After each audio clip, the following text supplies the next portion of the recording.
you're at home, on the go, or at the stadium. Welcome to the Centre Bounce, your home for all things AFL Supercoach. G'day guys and welcome to the Centre Bounce for another Monday night live stream. Hope you all had a wonderful weekend. Hope your teams had a wonderful start. Hope your real teams, your genuine footy teams, also had a good one. If only one of them worked out for you, at least you're happy. But if you're like me and both of them did shite, then don't worry about it. It's still a long season. G'day, Big J. Hope you're doing well. I'm sure you're up and about with the Roo boys. Yeah, definitely, right? I mean, very, very, very happy at North Melbourne on the weekend. There were points in time. There was somewhere specifically around the fourth quarter. North Melbourne always gives up these kind of, I'll call junk time scores, or kind of as the game restarts itself, they'll lose quite a few goals. And, you know, Port Adelaide came out in the fourth quarter, kicked the first two, and I was hiding my head, Joe. I was like, mate, here we go. North Melbourne, another three-quarter performance. But you know what? We came out and we won. So very, very happy there. Nice kind of to build off that. And there's some really good footage. I don't know if we've got any North fans in the chat, but some really good footage that's come out from the club, kind of behind the scenes of kind of what we've seen and stuff over the game. And it's really cool. Kind of see, like, you know, Nick Larkey in the huddle, for example, what he talks about and things like that. So, yeah, my footy tipping didn't go well. I only got 4 out of 9, but North Melbourne won. And I've got a lot to consider with my Supercoach team this week because we didn't keep Bont. And Bont scored like a rookie plus Bont over everyone else. And it makes me really sad, to the point where I'm like, hey, if I can somehow facilitate Bont in my team now, I may do it. Just to kind of avoid that shit feeling. So we'll see how we go. Yeah, look, it's he scored 160. It's not going to happen every week. It is a lot of points. Or you could have gone like a Parrish and a Young, who went 90 and 80. They both went 170, basically together. And you would think potentially, like with a Bont, maybe if he goes 130 or 120. And then a 60 rookie, that's 180 as well. So you think it's pretty similar, but it was just a week where everything felt the Bont's way. All of the mistakes for the Giants all went to the Bont, basically. I think he's going to be like this all season, man. I hate to say it, Joe, but I think he's not going to be like that all season. He won't be. The shitty thing is, you mentioned all these players, and I have Clayton Oliver. He scored like 65. It's so bad. Well, I wanted just like a fan pick that I could kind of muck around with and whatnot. But yeah, Clayton Oliver's somehow working his way out of my team, so I'm very happy. All right, we'll get through some of these comments before we go through the games. Maltesing! Hi, great win, Big J. Up and about. The only issue I have with North winning was that I had Butters captain. Oh my God, score not great. More to do with captain choice. And rookie on the bench. Don't have Errol dodged bullet. Yeah, same for me too. I don't have them either. So I went Butters C. In hindsight, North's actually a really tough team to beat. And I think Finn O'Sullivan may have got himself a little bit of a job as a run with / tagger player. Because he was up he was up Butters' ass that entire game. Didn't let him do anything. So maybe no one goes big against North Melbourne. Yeah, I think it's probably fair to say. I don't know, where does Petrarca play in terms of the games next week? Because I think he's basically our VC option or captaincy option to start with. Gold Coast. Yeah, so he plays Richmond Saturday. So he's just an instant VC or C option, I think. Gone 160, gone 170 now. He's just so good. And like everyone else just lets him do what he wants to do. Maybe the scoring drops off a bit with Rowell in the team at some point, but like, yeah, it's bananas, man. It's fine. It's fine. It was a great week for guns and rookies, that's for sure. Good to see always a great week. True. Elijah, good to see Elijah. Who replaces Errol in our team? It's how much money you've got. Yeah, I'm kind of. I haven't spoke to Joel about it, but I'm somewhat looking at. What? I'm somewhat going to do up like a trades video, Joe. I thought that might be cool. Because now I found out how to actually look at break evens, which is fantastic. There's a few options with Errol. I think he's going to be out long term. I wouldn't go. What am I saying? I wouldn't go like Clayton Oliver, for example. I wouldn't go a Sam Walsh. It'd have to be someone who's either going to make you big money or going to be a keeper. And I think there's a world where throw it in on Caleb Sarong. I mean, the guy just has done a 150. Yes, it was like 80 points in the last quarter, but it is 80 points in the last quarter. So I think he'll be okay. At the very least, he makes you enough money over the next few weeks. And if you can carry him till like round 8 or 9, I think that's all we were really expecting from Errol Goulden anyway. So if you don't have too many Freo players, he may be the option for you, I think. And I don't think you'll be upset about it. So that's who I would pick. I reckon. I thought Errol could honestly be a keeper for the whole year. To be honest, I thought now he's injured. But now he's injured. Now he's missing the next 55 years. So don't worry about that. Yeah. If you don't have the Bont, that's a pretty good excuse to get the Bont. That's for sure. Yeah. That's fine. Kobe, good to see you, Kobe. What's up, Kobe? Well. Let's have it. All right, Tommy. We'll go through it. Ben, good to see you, Ben. Hope you're doing well. What's up, Ben? Teasing Pies did what we thought they would do. Watch this space for changes with new players coming in. Oh well, look forward to free agency at the end of the year. Yep. Yeah, definitely. There's some talk as well with free agency potentially changing and like the bidding system changing too, that the Pies may be in a bit of bother. I think they do need to 100% jump on what has now been North Melbourne and Geelong and Sydney's kind of train of thought over the last couple of years and grab some really good MSD/State League players and just load up on those. Because you guys have got some young talent. It's just about grabbing kind of those guys to fill roles and play and do really well. Imagine a Malat who, scored a 110 on the weekend at a Collingwood, for example. He was there and available. You guys just didn't pick him. Blamires and a few other players too. So, yeah, could be a lot worse. But this is the year to do it because I think Pendles is probably done. So, yeah, it's not too bad. Good to see you, Daniel. Thank you for coming. James, hi guys, glad I kept the Bont. I bet you are. Bet you are. He may be entering my team right now. Yeah. I may be getting Bont in. What a week. I actually tipped North. Would you believe it? Shit week. Finished 28K. Hey, bro, 28K. It's you're beating me and Joe. Yeah. There you go. It's literally the first week. This is the week where all of the rankings are just completely skewed beyond belief. So I wouldn't be too worried about it. As long as you're losing so much out on rookie roulette anyway, really. Well, literally, look at this. I mean, I lost 150 points. I had Philippou and Lombard as opposed to Robertson and Marshall. And then I had Sarong and Lindsay instead of Grill and Jacques. I literally lost 150 points. 150 points on rookie roulette, Jez. 150 points. So don't go. So that's what I'm saying. Like, it's not end of the world if you didn't necessarily had a big week this week. And it's a long season. Blackiston, giving away 5 free kicks.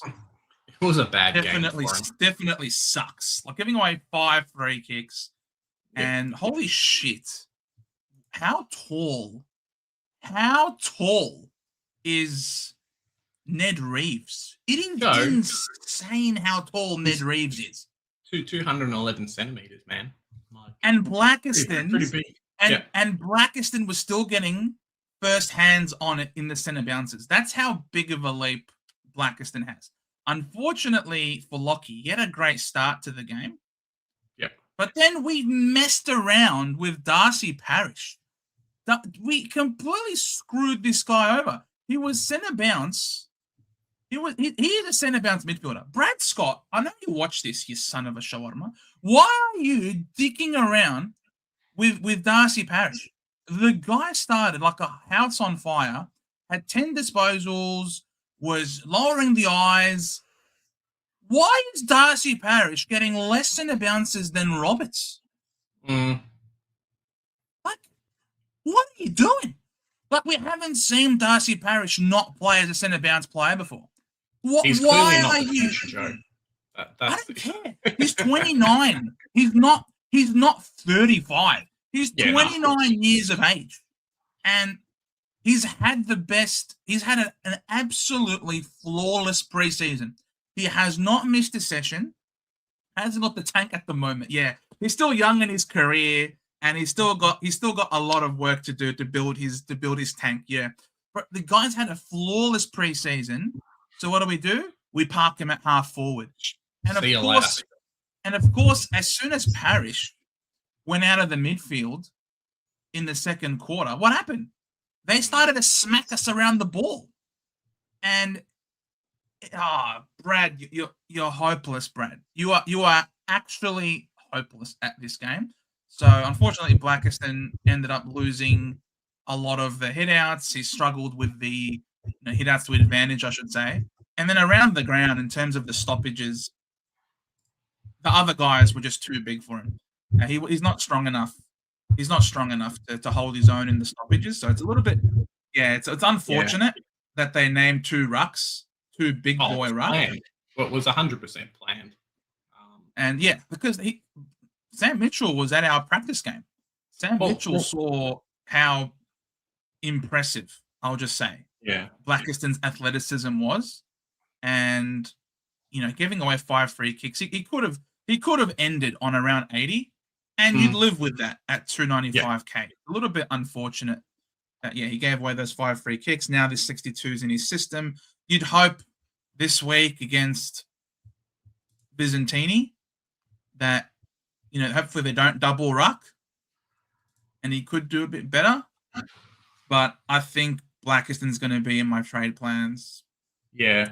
I don't even know if it's so much that. I think it was we saw how well he did in the first kind of half of the St Kilda game in the practice game, and then Marshall and TDK kind of came on, and unfortunately 2 meter Peter's only 2 meters tall. He's not 2 meters 10 Peter, so Ned Reivew was just kind of stopping everything, and Blackiston did all right. But I think one of the problems, Joe, and you'll kind of attest to this maybe, Essendon, when they get dysfunctional, it's really hard for them to kind of step back and reset and keep going again. So you kind of got like overrun, and then it was just constantly getting overrun. Hit out, goal, hit out, goal, hit out, goal. And Blackiston really couldn't set up behind the ball as much and kind of get those freebies as some other ruckmen did. I mean, heck, Ned Reivew kicked 2 goals? Like how often is that going to happen, So it's an interesting game, but it was very good, Ned Reivew. I was very impressed. Should have played the first game. Yeah. Like he was great. Like even in the ruck contest, and then he would run forward. But because our defensive structure at the Bombers, like you honestly get more resistance swimming than you do playing against the Bombers. You get more resistance walking around the park on a windy day than you do against the Bombers, because there was zero resistance defensively. It was quite pathetic. So Reivew looked great. Poor Blackiston tried his heart out, and he had a good time on ground, like 83% time on ground. We've got absolutely owned in terms of the possessions. So if you look at the possessions in we just couldn't have our hands on the ball. Where's the disposals? 409 to 338. And the marks was off the charts, 157 to 75. They're more than doubled our mark. So it was a game of keepings off, and it was a perfect game for the Hawks. It was the worst possible game for the Bombers, and I'm willing to give Blackiston another week because he tried hard. He had the time on ground. He had the hit-outs. But the double ruck system was too good, and everyone ate all the points for the Hawks. So well done to the Hawkers. Merits a bit of a pod at 139. Definitely kicked the big-time goal, which certainly would have helped, and only the one clanger as well. So he got most of his points, which was good for him. And yeah, I still wouldn't go there personally. I still think he's the guy to tag. He was our best midfielder again on the day. So yeah, I probably wouldn't start Merritt. I wouldn't bring Merritt in. I feel like he's just going to be the classic tag. He's probably got Willem Drew this week, I think. Yeah, I think one of the major things to consider with Blackiston is I think, hey, we can make a wrong choice and then that's it. Similar to me not starting Bont, I've somewhat corrected it. There's a couple of players, and it's weird being forced into round 1 trades just because of round 0 players and kind of the guys that have the round 4 bye. There's one Joe Fonte that I'm looking to bring into my team that a few of us in chat have started to talk about what's up with Joe Fonte, and I think the guy's fantastic. Only scored, the 80 as opposed to what he scored last week, but he's just so clean, and he's obviously taking some of the ball that would be, Whitfield's or some of that transition type ball, and 290k, straight swap for Blackiston, basically, and yeah, in 2 weeks the guy's going to be 400k just before his bye, so it's not a bad shout, I think. Yeah, it isn't a bad shout, but he's gonna have the bye, whereas Blackiston could continue to play, and see if I can, you never know if he could have a good game here and there. He is the number one. He is the number 1 ruck, but yeah.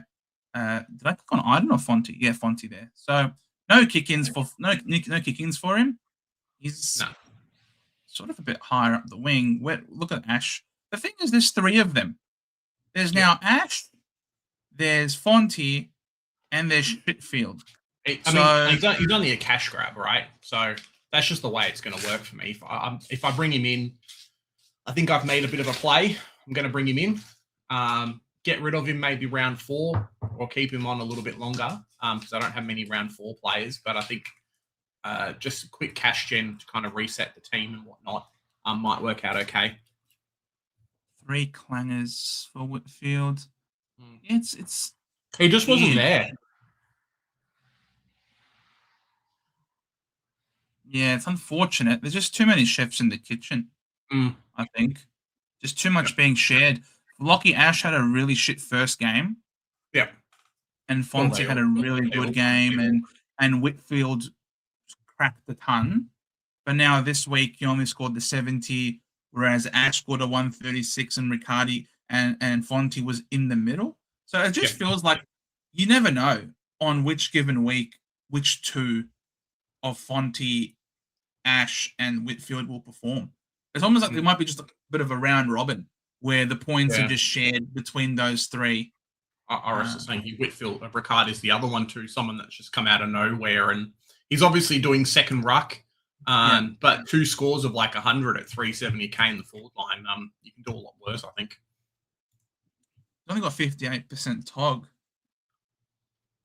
as well, which is a little bit surprising, but maybe it's a lot of effort for him to be in the ruck.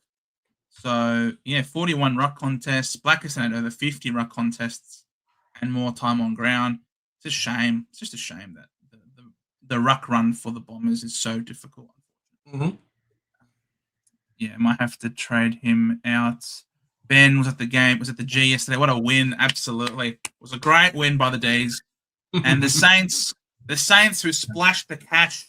They're going to have 3 losses in a row because they've got GWS. Cannot buy a win. They cannot buy a win, the Saints. They can buy players, but not a win. The Greek Raven, good to see him, mate. Stewart, what a pick, mate. I mentioned the Stewart pick in the preseason. Yeah.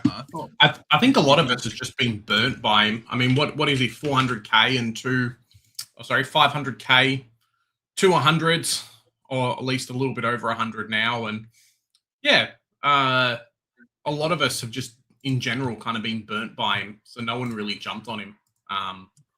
He's injured or whatever. But I think Geelong in general now have just kind of been, they're getting smashed a little bit, Joe. So the ball's down the back line and he's the only one there and that's it.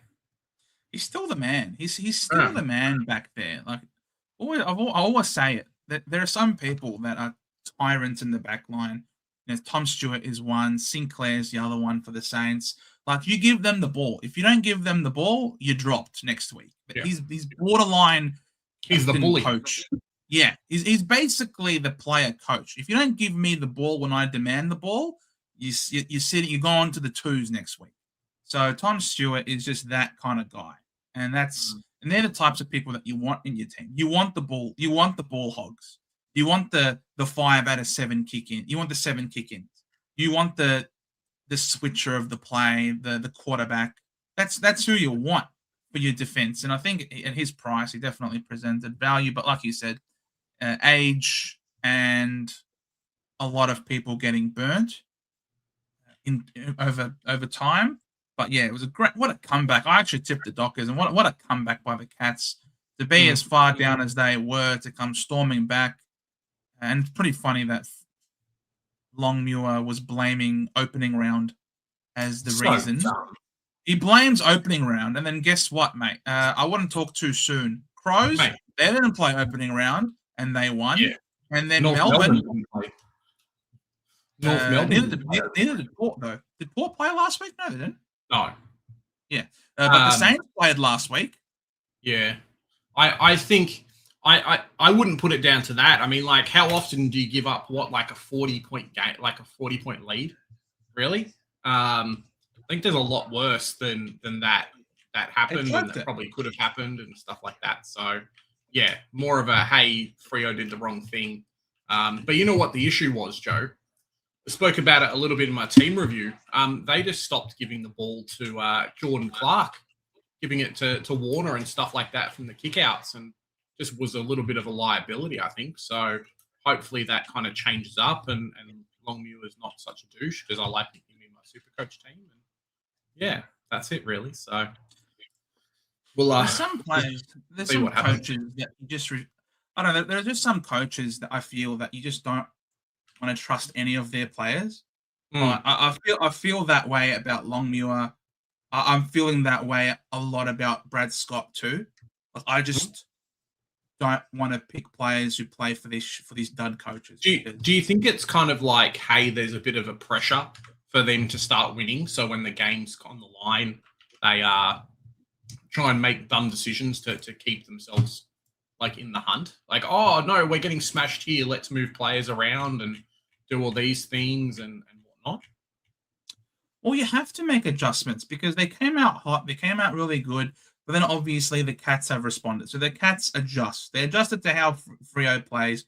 They can't keep the status quo because the Cats made a change. So now Fremantle will have to respond with a change of their own to try and exploit the change that the Cats made. So it's always a game of cat and mouse. And the team normally, the team that's able to make the last successful change to their play would be the one that should get the win. So it's, I suppose, a testament to Chris Scott and his team that they've got different modes, they've got different strategies, they've got different plays, and they were able to answer every question that Fremantle posed to them. And Freo, such a big loss too. I know. And Freo, conversely, couldn't do it. So, and obviously it's great when you have your home crowd to will you, that 19th man on the field. You know what I mean? So it's, I'm not happy with this. He just doesn't demand the ball enough. He's not like Stewart. Stewart demands the pill. Stewart's like, I'm open, give it to me. He just started losing kickouts and stuff, and then they were running the ball through other players. It was partly why I think Sarong went so massive in the fourth quarter. It was just Jordan Clark saw none of it, and then Sarong became kind of the running man through there. I mean, look at his meters gained for Caleb Sarong. 600 meters gained is a bit bonkers, I think. So hopefully stuff changes a little bit. We'll kind of see what happens, I think. There were periods of time like where this guy, they were playing him forward. Applying pressure in the in the fourth quarter. Yeah. In the fourth quarter was just was not great. Like, what the hell? They've put Clark and Young forward of the ball. Like, this guy can run. This guy can break lines. What are you doing? It's pretty stupid. Sarong Sarong on the flip side. Holy shit! What a last Well, quarter. he was average for the entire game. He did nothing. Similar to Brayshaw, right? He should have been on the same level of scoring as Brayshaw. But Sarong basically came in and stole the ball off what was Hayden Young and Jordan Clark to a certain extent and just went massive. So, yeah, not what great. A quarter. Gee, Brayshaw, he's going to be cheap. Yeah, Andy Brayshaw is going to be so -3. Yeah, similar to Young. Young lost -10. Hayden Young was on 90 heading into the fourth quarter, and then just ended up on 80. So, yeah, not great. That's just. I can understand with Young because clearly he came in with an injury cloud. So it makes sense, maybe, that it was planned from the start. Go hard, play as well as you can, Hayden. Come last quarter, we're going to protect you and play you forward. So I can understand if that was the strategy going into the game. But yeah, the other things, yeah, they definitely blew it. And then to complain about opening round. Now I know he was asked a direct question, but still, it's cop out over cop out. As Kobe have finished third. Nice work, Kobe. Very well played. G-Bags, thoughts on a Blackiston to Fonte trade? I normally wouldn't consider it, but Fonte's looking good. It's on the bubble, so it might be now or never. He could be that Buckley, Dylan Buckley from a few years ago. Yeah, I think he'll make us. Well, he's guaranteed to basically make probably 50K anyway. I think he'll make a bit more, and we'll see what happens. Really, someone like Houston might be someone to jump onto next week. Really depends on what your rookie situation is and what you want to do. But for right now, that's currently the trade I've got. I've been umming and ahhing at the moment. You guys will probably laugh at me, but I think I might bring Bont in just for some sanity in my team, so I don't feel so bad about not starting him, and then we'll go from there a little bit. So Bont and Fonte in for Oliver and someone else who's not playing this week. If he scores 90, he goes up 54K, which you probably can against the Saints. The Saints are notorious for giving up points to defenders. I think the Pies give up some points to defenders too. If he goes 90 again before the bye, let's project that. If he goes 90 and 90, he'll make you 81K before the bye. Then you're obviously going to hold him because he plays Richmond. So let's say he goes, maybe he doesn't get the ball much against Richmond. Maybe the Giants are just too strong. Leave it on 81. He makes another 20K. So that's 100K. If he goes 90, 90, 81, he's made you 100K. Is it better to jump on him, Joe, or better to jump on like a Parish instead? Well, Fonte's on the bubble. Yeah, but I mean, Parish Parish only played one game. Parish, who's Parish got? Parish is also more expensive, which means that he has to average more than Fonte does to make the cash. And let's see, what's he got? Port. I mean, say he goes 90. Say he just goes 90. Say this is the points that he scores. 95, 97. Yeah, no tons. Maybe against Collingwood? Yeah, maybe. So these are all quite realistic scores. You know what I mean? Only 1 ton to this point. A ton against West Coast? Yeah, he could ton up against West Coast. So these are all very gettable scores as long as he's healthy. I have money to get both. I was thinking of Fonte, but if Fonte's not going to make that much, then I can always go Parish instead. Well, Parish is 334. For him to get 100K made, he's basically you got to hold him till about round 6.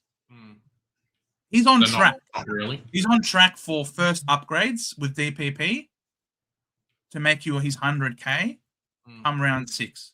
So if Parish continues along this trajectory, and you'd hope that he does better, considering that he had 50% CBAs, when you know Parish is more of a 70% type of CBA player as opposed to a 50%. Maybe it was easing him into his first full game because he hasn't played for quite some time. He got through it unscathed. Maybe week after week he starts to bulk up a little bit with his with his CBAs. I doubt he'll score 87 against the Doggies, to be honest. The Dogs are an absolute black hole for scoring. Yeah. But otherwise, I think a lot of these scores are certainly very doable. 92, 98, 87, 95, 97, 102, 92. Yeah. I'm not again. I'm that's why I picked Parrish as opposed to looking to trade him in. I don't think you really want to be trading in 300k, mid 300k players at this point.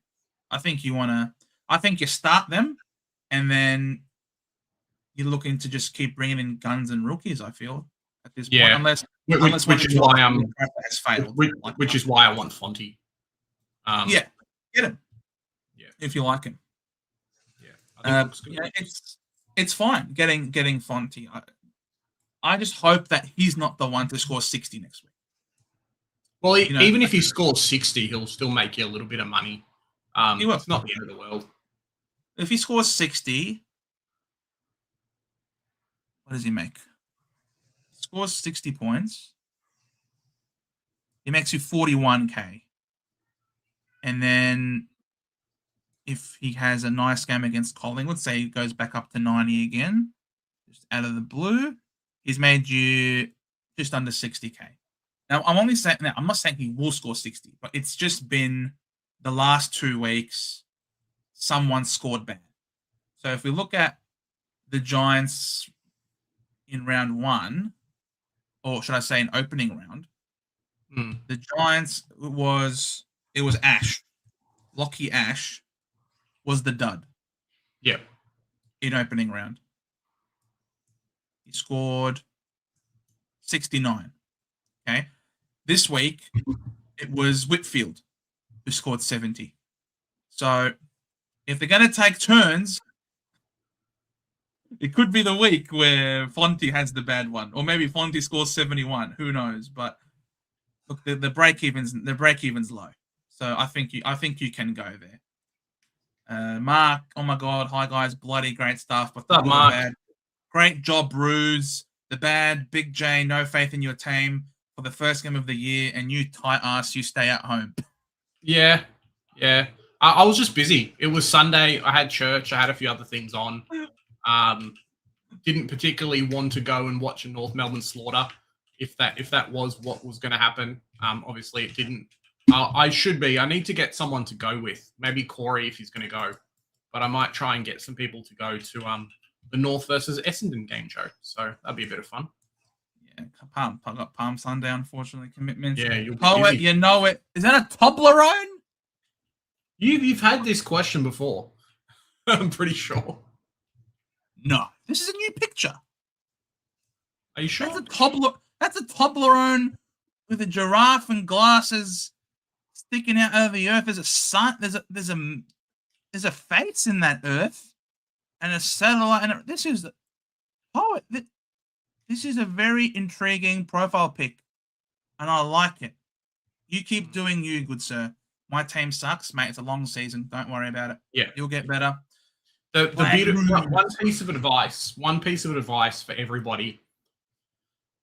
Up until round 3, everyone's got the same amount of money. So if you want to make trades because you're not happy with players or you made a mistake or something happened, do it now. Spend up, sideways somebody, do something. Preferably don't spend a boost because they're a lot more valuable. Currently, there's 2 rookies that I think we need to have in Malat and Cook, but I'm happy to wait a week on both just to see what's up. But there's 2 rookies like that you probably need. So, yeah, everyone right now has the same amount of money. Everyone's got the same still starting team. So if there's players that you want, get them in now. Because once the money starts to go around, then it's going to be a bit different. Hey, Gone Globes. Yeah, that would be kind of my thing. Obviously, you should have started these players, right? If we have a look at the guy that won round 1, he had a monster team. One thing I noticed, Joe, is that guy's still got 70k in the bank. The guy that's round 1, the round 1 winner. So, yeah, he's off to a start. But it's always just a case of do as best as you can. So, yeah, right now and next week, well, right now at least, everyone's got the same amount of money.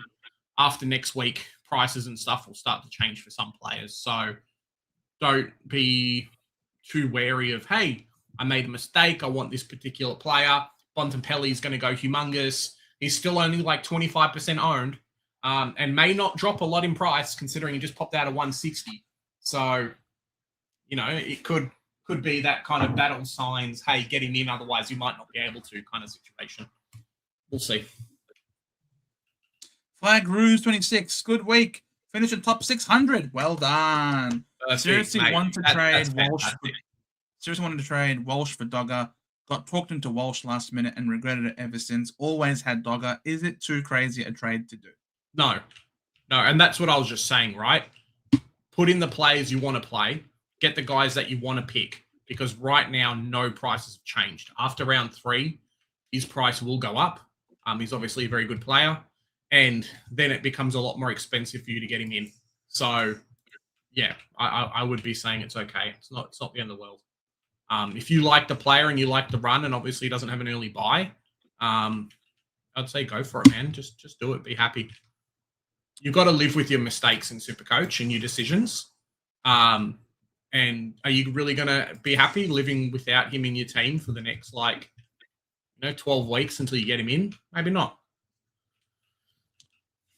Yeah. Spend a trade. We've got 40 trades, yeah? And the beautiful thing about rookies this year, it seems, is that... sorry, Joe, I'm totally just butting in. The beautiful thing about rookies this year, it seems, is that we've got so many of them that are scoring, I'm going to say, close to primo numbers. It's probably the right word. So we're not as hamstrung as we've been by some previous years where, hey, we don't have enough money, we can't upgrade our teams. Ultimately, you want to go like 1-to-1. And I think if guys like Malat somewhat keep up their level of scoring and Grill's scoring 70s and, Jakes is scoring well as well and stuff like that, having a couple of luxury trades, as long as it's not during the season, is okay. Yeah, that's all I'm going to say. I think ultimately Sam Walsh is a victim of playing for Carlton. Yeah. That they're just allergic to second halves. There's something about the halftime siren that must be filling these players with some form of dread. I don't know what it is. How they can sort of flip a switch and play so aggressive and look so good and free-flowing football. And then I don't know what Boss tells them at halftime, but they just freeze up. And I'm just looking at you look at the numbers for Walsh. He was the number 1 CBA guy. He played 83% time on ground. His disposal efficiency was 80%.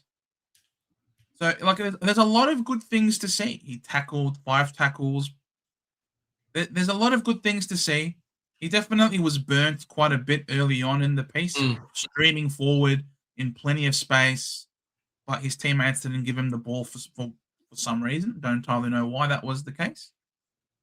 But and then he just went to the bench with the last few minutes to go in the last quarter. He was off the bench in the first quarter because he had to get his eye checked out. He had that scar, a bit like Monkey D. Luffy with a scar there. So, but there's a lot of, I don't know, I think there's still quite a bit of positive with Sam Walsh. I think the guy could average 110. It's just a little bit disappointing that he didn't turn up against the Tigers. You know what I mean? So it's a little bit disappointing, and people would have picked him for his starting fixture. Yeah. If you want to go for Dogger because in your gut, you can't see Sam Walsh doing that 110 average, because when the crunch time comes, he'll turn it over in the middle of the ground with a shit kick, for example, and then go to the bench. He does some things. Yeah, he's a hard watch. He can be a hard watch for sure. He's definitely not a polished player. We'll say he's a goer. He's a runner. He's an athlete for sure. He's a runner. He's a track star. Yeah, he's a runner. He's a track star. Exactly. Not the best disposal for sure, and sometimes can make some silly decisions. But the Carlton forward line is also not a great place to be kicking the ball to. So Harry Mackay can't take a mark inside 50 to save his life, just like 2 Meter Peter. You know what I mean? So it's very hard to get score assists, I think, for Sam Walsh. If he was playing for a different team where there were more options to score goals, he could get more score assists. If you want to go with Dogger, who looked absolutely supreme, go for it. Chuck him in. Chuck him in, be happy. Had him here, but won't dwell on it too much. Worrell went to Clark. Gotcha. Bont was turned into Richards. Avoided Kilda and Young, though. Sarong turned into Walsh. Could have been a huge week. C. Anderson helped them. Hey, at least Anderson was okay. 35% of us all seed Butters, so that didn't turn out well. Is Decam to Dogger too crazy of a move? I don't think it's too crazy, no. He looked amazing. Now, he was playing against the Cats, and I did flag him before the game in the tipping video about the guy to really keep an eye on, and he's going to be the key, and how he goes is going to be really important. The guy only had 59% disposal efficiency, but he just looked insane. He was the main man in the ruck. What was the ruck split in the end? Let's have a look. Jackson had 22 CBAs. Darcy had the 16. So yeah, he was in the CBAs more. Yeah, you're going to get an extra score throughout the throughout round 4 anyway, so it's not the worst thing. No, 50 ruck contests, like that is huge. How many ruck contests did? Where is he? Darcy have 50 as opposed to 38. Now you'd imagine potentially. Oh, whoops! Zoomed in on the map. He seemed to be almost a centre bounce specialist for most of the game. Correct. If he improves his conditioning, he might get me 45%. Tog is pretty bad. But yeah, Jackson looked insane. That's why he was in my That's why he was in my preseason team. I should have just kept my preseason team, Jez. Why did I make a team for round 1? I tried that, Joe, and then I ended up with Clayton Oliver in my team. So I was like, yeah, my preseason team's great. Let's go. And then big Plato's in there. So, yeah. Why would I just keep my preseason team? Oh, I should have just kept it. That didn't work out so well for me. Oh, my God. My faith is on shaky ground. Oh, Mark. It's all right. It's all right. We'll be all right. Travis, join in the chorus. All right, lads. I'm going to do 3 fix-it trades. Blackiston, Sharp, and Lohman. Ooh, you got quite Lohman? Okay. Fonte, Stevens. I assume this is your boy, Stevens. No, don't get Maltesing's asking about Dylan Stevens as well. Don't get Dylan Stevens, guys. Just don't do it. I think he'll be okay, but he just doesn't. It's the first time he's ever done this, ever in his life. Don't. Yeah, just don't do it. You can see that he's very much don't do it on the wings, very much a winger. Yeah, well, 91% Tog, which is quite impressive. Yeah, 76% disposal efficiency, 20 kicks, 9 handballs. I mean, that's a great kick to handball ratio there. Yeah, which is very impressive. Yeah, and how did he go? If you check out his Supercoach scoring in general, this is the first time ever he's kind of done something like this. So there's surely better selections. What's cool to see is that he had 14 handball receives. So he's clearly worked on his tank a tremendous deal over the offseason and is presenting as the run-by option. So he seems to be really important to your ball movement out of the back line to the forward line.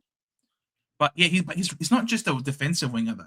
The fact is that he's running by receiving overlaps. You know what I mean?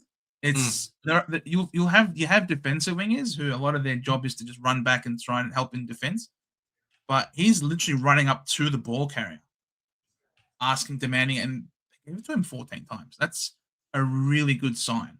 Just because he's never done it before doesn't mean that this is guaranteed to be a year where he doesn't do it. So I don't like spending up big for wingers in general.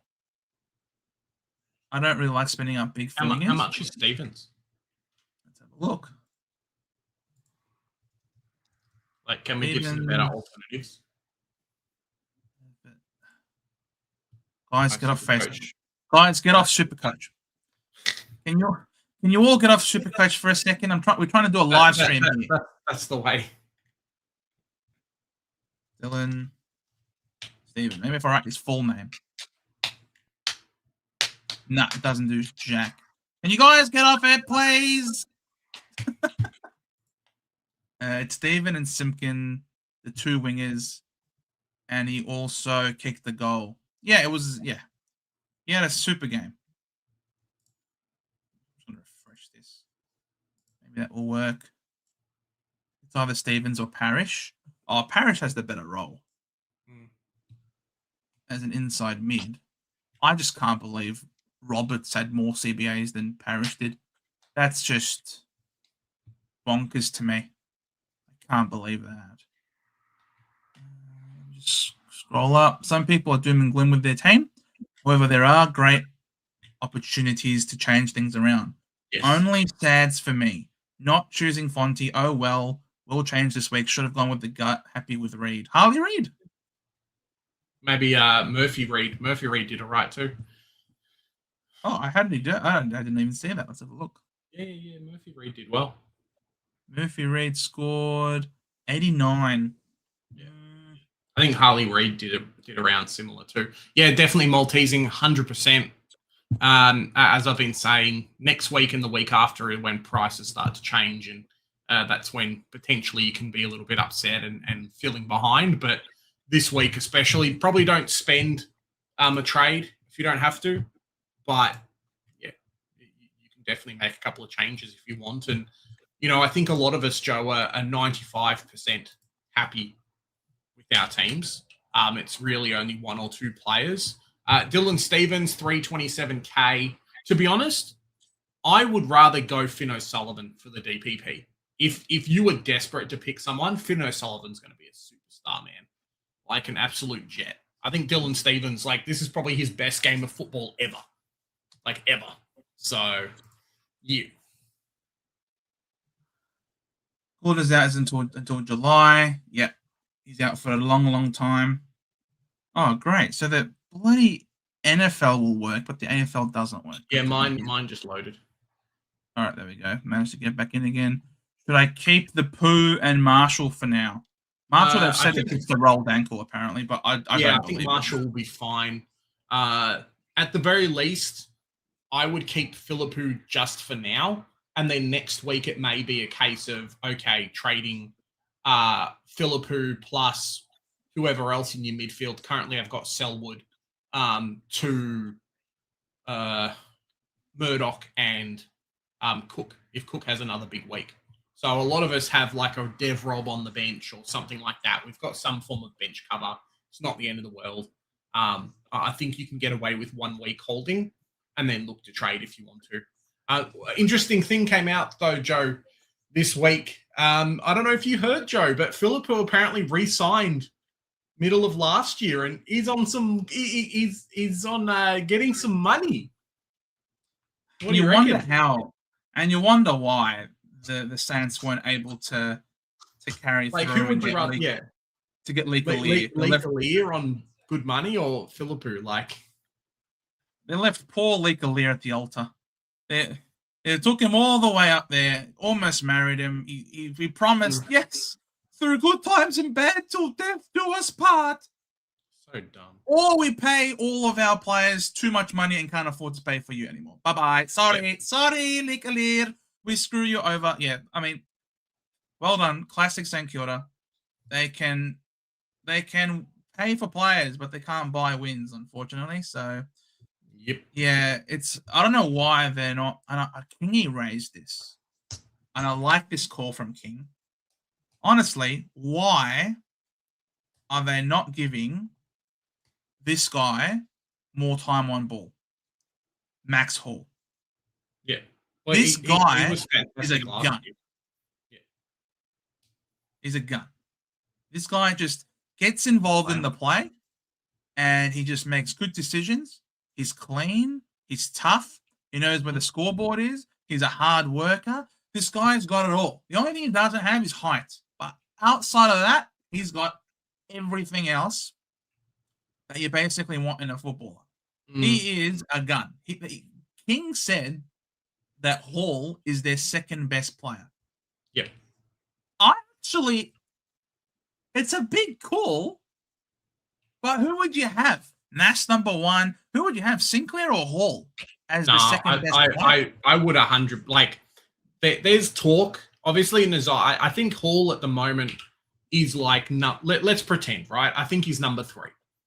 I think the fact that he's only played like 20 games makes him number 3 regardless. But I think you have Sinclair number 1, you have Naz, and then it's like a Hall, and then a bunch of other players types. He's that good, and it's something that I flagged a little bit, Joe. I'm glad it's worked out so far because I felt bad that Nazai kicked 3 goals and I didn't have him in my team. But Nazaya has lost a little bit of avenues to scoring with the likes of Winhager now running through the middle and the likes of Hall running through there as well.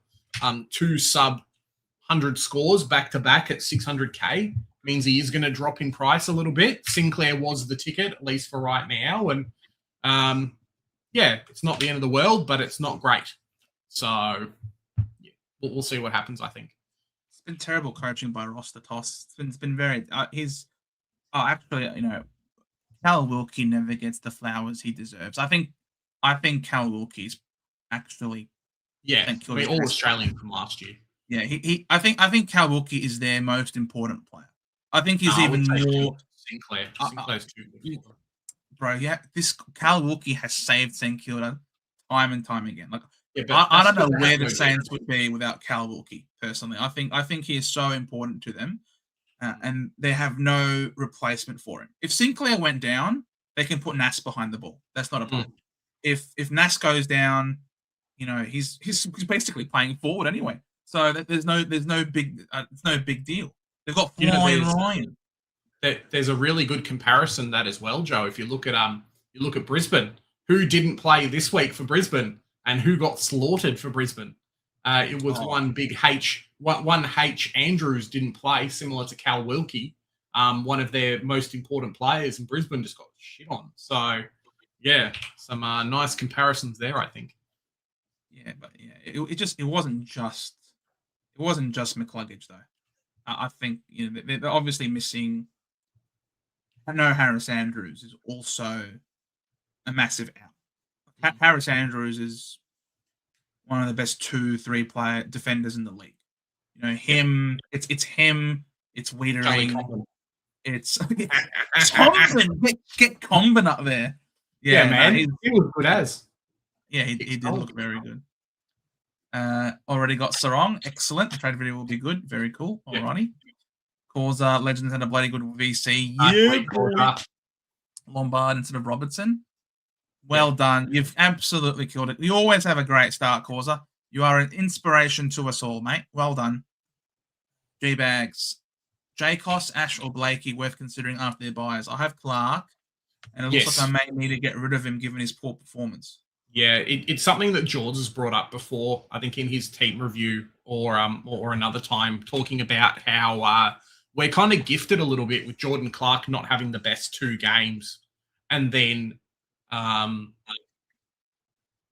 Collingwood having week 2 off, because it really does allow us to assess kind of what happens with a Josh Dacos or with a Houston, for example, what happens with a Worrell and a few of these other players. So, one to definitely track. I would just be a little bit wary of if Darcy Moore or Howe or someone comes into that back line, because you don't have the consistent games, and a week off in football can be a long time. But him and Houston definitely are kind of like that 1-2 punch at the moment, and look really good. So I think there's opportunities there alongside a Worrell, right? I mean, like if Worrell has another big game and Jordan Clark shits the bed, spend a trade. Maybe it's a boost if you're unlucky, and then downgrade for 100K and make money on the uptick. So you can do a lot better. Having kind of 200K early cash could mean the difference between you grabbing a good primo or having to wait another couple of weeks. So maybe it's get to 35 trades by the end of next week, Joe. We'll see. Wayne Miller had 7 kick-ins. Yep. But this guy is an injury fault. Like, Yeah, you just don't pick him. You just know this guy is going to get injured at some point. If he does, I'm not saying when. I'm not going to say when. I'm not going to do that. I'm touching wood. All right, I'm touching wood. Hopefully, the guy never gets injured for the rest of his life and lives 100 years. But the odds are not in his favor. Let's just say, if that was to happen, Worrell could just go through the absolute roof. Yep. Worrell. Yep. He's a very nice player, Worrell. But he did have, but most of his score, if you look at it, came in the first quarter. Yeah. 14, 26, 12. Whereas Wayne Miller just sort of ticked along all game long. And there was instances where I just couldn't believe how this guy looked dead and gone. Like, Collingwood had him in their jaws. And he should have been caught holding the ball so many times. But he just would just do some sort of crazy-ass maneuver, some sort of glitch in the matrix. He'd just smash buttons, and the Collingwood players would have no idea what the hell was going on, and he would just get a kick away. So I don't know how consistent that is. I've never seen him play so well. It was high pressure all the time, but the guy went at 94% disposal efficiency. I don't know if he's just the most composed player since cucumbers were invented, but this guy was incredible. He had a wonderful game. I can't go there, though. I just know the second I trade him in, he'll get injured. But he was very, very good, as were the Crows in general. Very impressed with the Crows. I took the Pies, but well done to the Crows. They definitely mucked up quite a few times towards the end, which allowed Collingwood opportunities to come back in. But Jay, when Ben Keys kicked that goal, I lost my mind. Ben Keys has shut the door and thrown the keys into the Pacific Ocean. No more comeback for the Pies. It's well done. It's crazy how Brisbane just gave him away. It's just like, yep, that's it. See you, mate. Even Berry looks good. Like receiving hitouts from McAndrew. Like, it's crazy how a good ruckman might have unlocked Adelaide's ball movement out of the midfield. Because there were quite a few times where McAndrew would just tap the ball down and you just see Berry zooming around the outside of the stoppage, just streaming inside forward 50. It was really good to look at. And Dawson, we were sort of contemplating Dawson. A lot of middle, but not a lot of the pill, though. Only 21 disposals. It's interesting. Only the one intercept mark. I just wish he was playing halfback. If this guy was playing halfback, I could lock him in your teams. Yeah. I think, I don't know if you can see it on this. I think Wheelio has it. But Adelaide get a lot of points compared to other teams in terms of like Supercoach stats. You can kind of look at how much each team gets overall. And I think Adelaide are very, very high up on the list.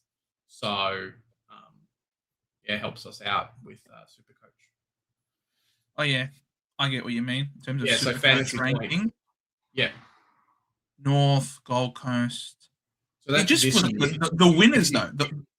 But if you go to like last year, I think, can you go scroll up and it says 2025?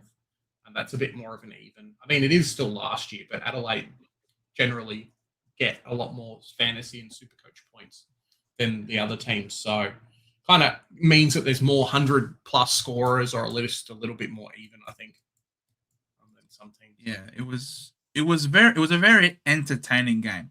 Oh, yeah. I'll just say there were periods of time where Collingwood looked like they were coming back. There were periods of time when the Crows would stabilize, but then, the Collingwood forward line, that was the question. That was going to be the question, wasn't it? After Myercheck left, they didn't have the best forward line to begin with, and then Checkers goes to Melbourne, but they didn't really add anybody to replace him. So that was always going to be the question mark for the Pies.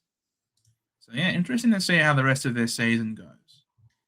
I like Errol to Anderson, but round 12 bye, only have 4 before the trades. You got 4 players in the round 12 bye. If you were to add Anderson, then that would be a 5th player. Yep. Is that what that's supposed to mean? You just don't know how Anderson's going to front up this week. That was a pretty brutal hit to the head by Harley. Okay. By who hit him again? Lombard, was it? No, who was it? Yeah, I think so. Bit of a sniper there by Harley. I don't know. I wouldn't. Yeah, I don't know. You missed a great matchup, I feel. Yeah. I mean, they've still got one more, right, before they bye. I'm really big on making sure that you guys lock in as many top players as we want now. We'll figure out what happens in round 12 once round 12 comes around. You might even just find yourself, cool, I've got to trade out some primos and then get them back in or do whatever we need to do. But come the middle of the season is when we start chasing primos, and to be able to lock in as many big guys as you want now may be beneficial for you. Just a bit of a heads up. I haven't seen any footage this week on Super New job at law for me. Hey, what sort of law you doing, Jack, man?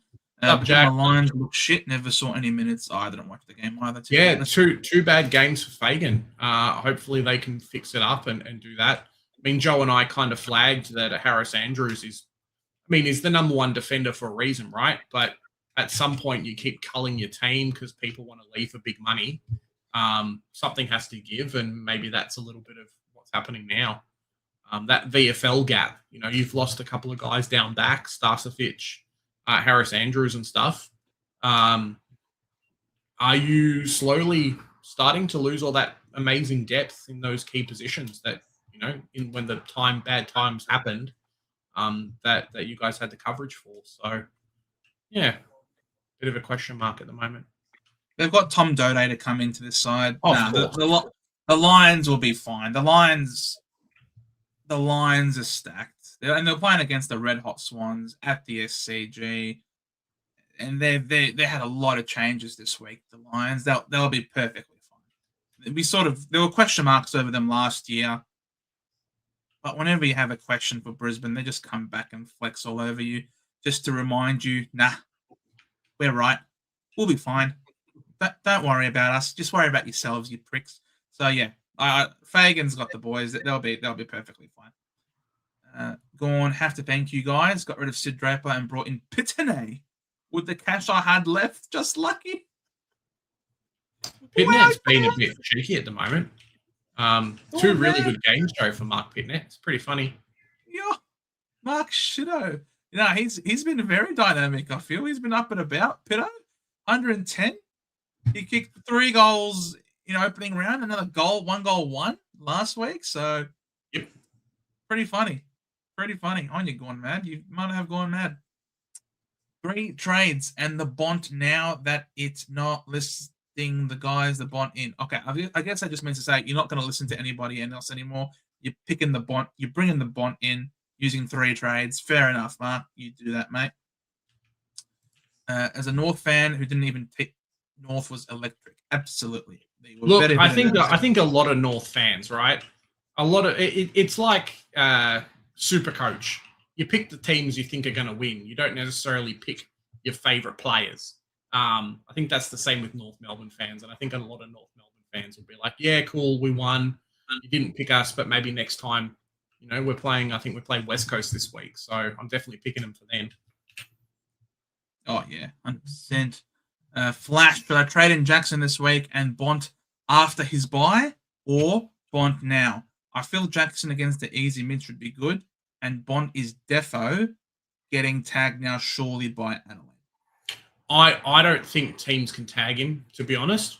If you want Jackson, though, and that's the way you're thinking, do that. But I just think Bont may be untaggable, to be honest. He's just that good, and he's Bont, and that's it, really.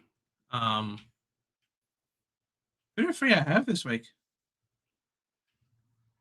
Freo play Melbourne.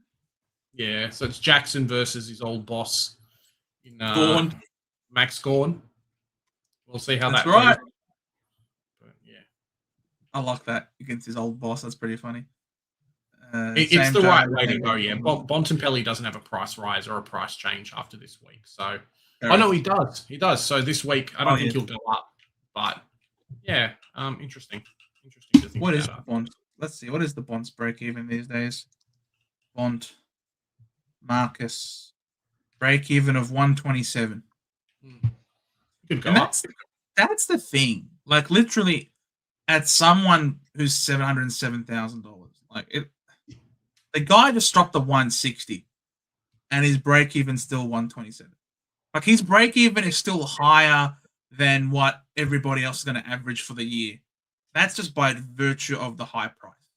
So I know you can feel bad to miss the 160 score in round one. I know I can, because don't worry, he dropped the 160 on my head too. But all it takes is what happens? What happens if he is tagged? What happens if he slips on a banana peel and spends a bit of time in the forward line getting managed? Like Bro, what? Adelaide sucks, man. Adelaide sucks. What's Sam Berry going to do against Bontempelli? Let's hug him. He'll hug him to death. Look, if he scores a 130, he goes up 1.8k. Yeah, but then you get a 130. That's the thing. Then you have the 130. Well, that's if he scores a 130. He will definitely score 130 plus against the Bombers. So yeah. I'm definitely training him in. I think somehow I'm going to use a boost to get this guy in. It might just very well be that I'm downgrading Lindsay and Blackiston to rookies just to free up enough money for when I want to get the Bont in, because the Bont's just going to freaking. The thing with Bontempelli, right, is a lot of us started two Ruckman. So a lot of us started Nick Andrew and then whoever. So I think it's a little bit different. But the Bont is one of those players that 100% you want to get in your team at some point. And if you have to spend a boost to do it, okay. Right now, as I was saying before, we have the capacity to get him in without spending a boost, just due to the fact that, 500k primo that didn't go so well, called Clayton Oliver, in your team, that, hey, him plus some money equals Bontempelli. So in that respect, okay. You'll never be in the similar to when you make your starting team. For this week only, you'll never be in the same position ever again in Supercoach, because prices will change, people will go up and down, stuff will be different. So take that into account a little bit, I think. Because after this week, yeah, everything's going to change. So this is the split that you were hoping to see. Yes, and we were talking about it all preseason, man. Bontempelli doing really well, whatever. Yeah. But it was just one of those games, though, that everything that the Giants did wrong just happened to fall in this guy's lap. It was like as if the universe wanted to punish non-owners in particular that week. So it's fun to cheer, bro. He is fun to cheer, absolutely. But I really hope he spends a lot of time forward this week, because someone does try to tag him. Cogs only scored the 60. It was highlighted. The guy had very low centre bounce attendances last week. Again, carried on today with that one, only the 22%. So we're really going to have the one kick in. That's not nice. But he still scored a 73. That's nice. So, yeah, pretty happy with that, actually. Didn't notice. The Bont will be in my team, just not this week, I think. We got lots of talent from state leagues over the past 10 years. That's not the issue. The issue was Grundy, Treloar, Beams, thanks to Eddie and Pert, crap decisions. Always crap decisions, mate. Gonna double trade Golden and Cozzy. Bro, Cozzy was tagged by Winhager, I think, in this game. Yeah, Winhager, the halfback now, mate. Watch out. So Cozzy got tagged. Bro, that's so funny. They don't send Winhager to Nick Dacos. They send Winhager to Cozzy. And guess what? They lose. They lose against Collingwood because they don't send Winhager there. And then they lose to Melbourne because they tag Aussie.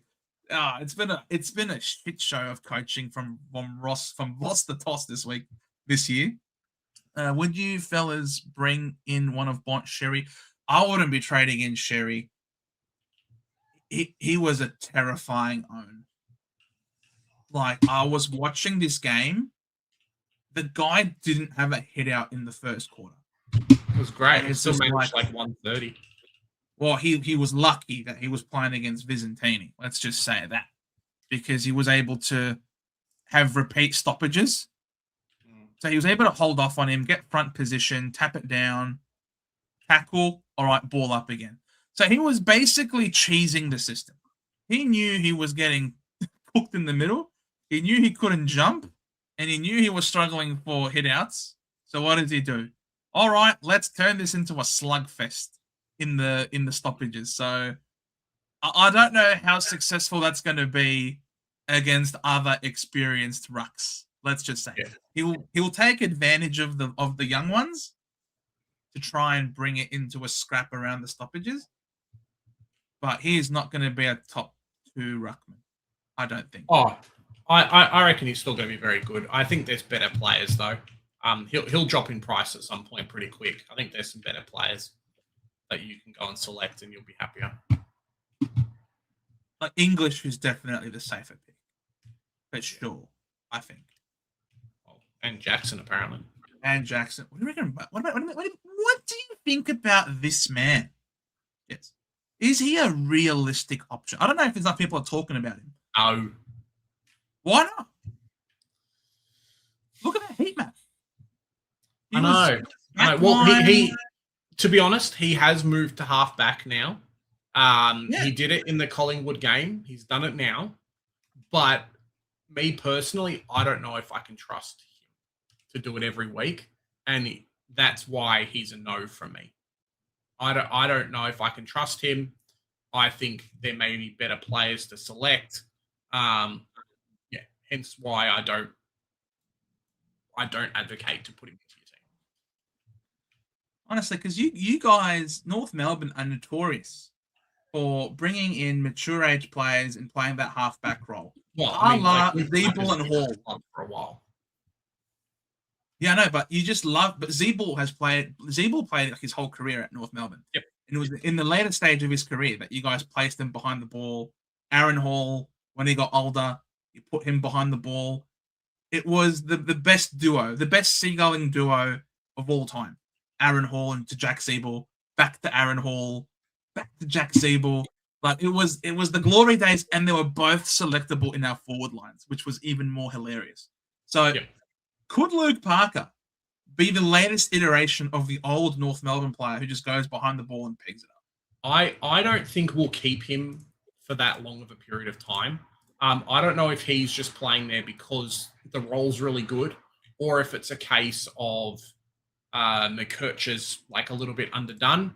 I was wary of picking him, guys. I kind of did say that at points.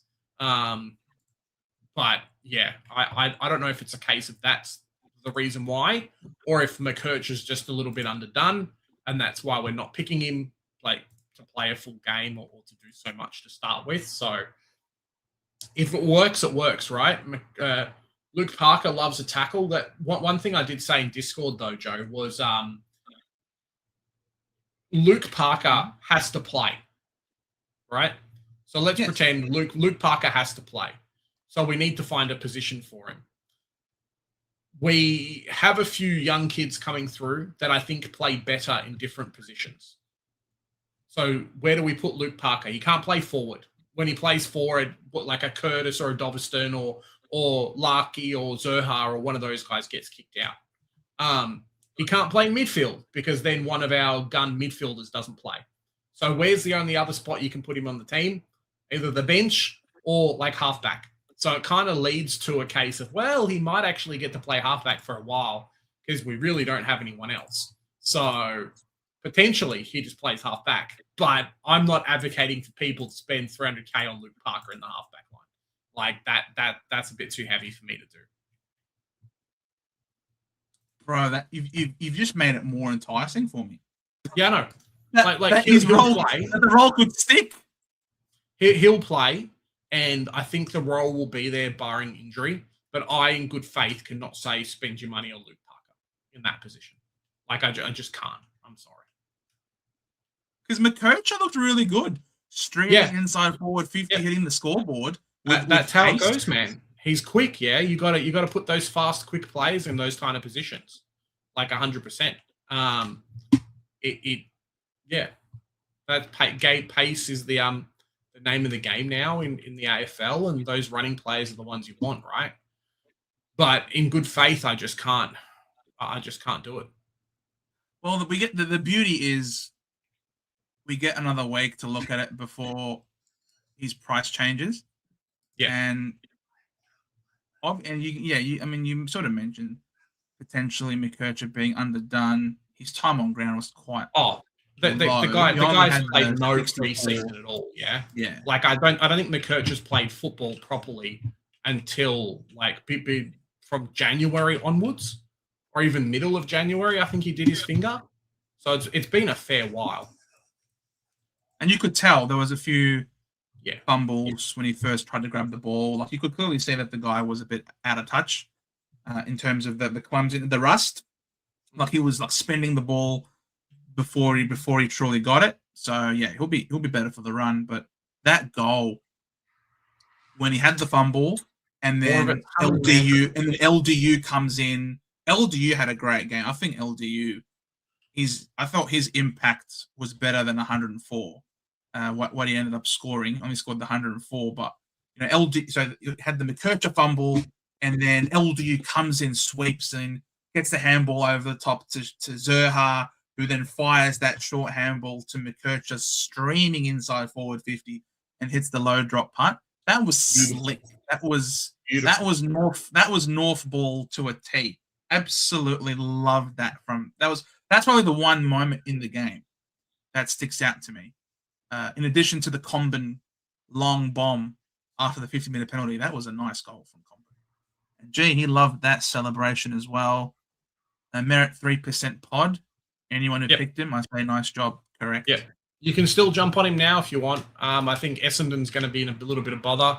Unfortunately, Mark and Joe, and I think there's going to be a few more of these kind of players around and available. It's Parish and Merritt show, and that's it really. And they're going to have the gobbly of all the points. So you might find yourself being able to select them and then no one else really from that team. Jeez. Good to see it, James. Just coming in with a bomb. Dropping Goulden all the way down to Murdoch. Yeah. That's the thing, guys. You got to just be careful about who you're going to bring in this week and next week.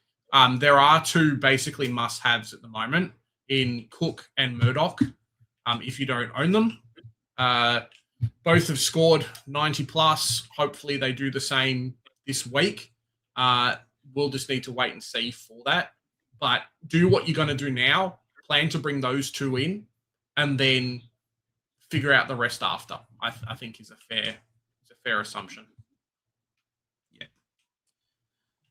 Footy of the years, you can't go. Yeah, you got a point. You got a point, Maltesing. Maybe I am just being a sour owner in Supercoach, tainting my eyes and being a sour Bomber supporter, just watching my team get creamed. I want to give Blackiston another chance, potentially against Dante. But Fonte's on my radar now. He's low break even, and if he gets 70, he'll go up 50K. Yeah, it's a decision that you got to make, and I don't think Blackiston's going to hurt you if you trade him away. You know what I mean? I don't think it's a be all and end all, because the run gets pretty hard for the Bombers Ruckman. A lot of tough matchups. Meanwhile, the fixture opens up for GWS.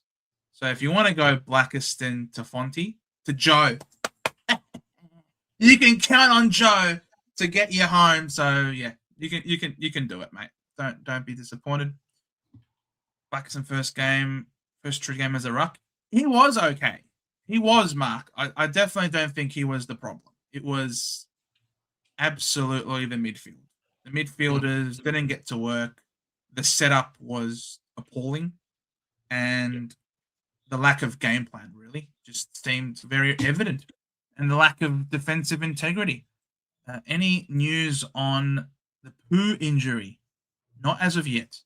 No, not as of yet. They were talking about, I think, in the game, him potentially just getting a corky. So that would be really easy for us.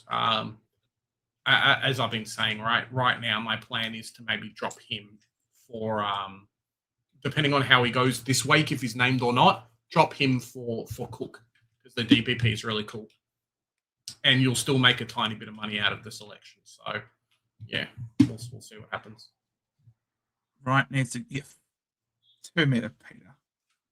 The guy you need to have, if you need to have some form of athleticism.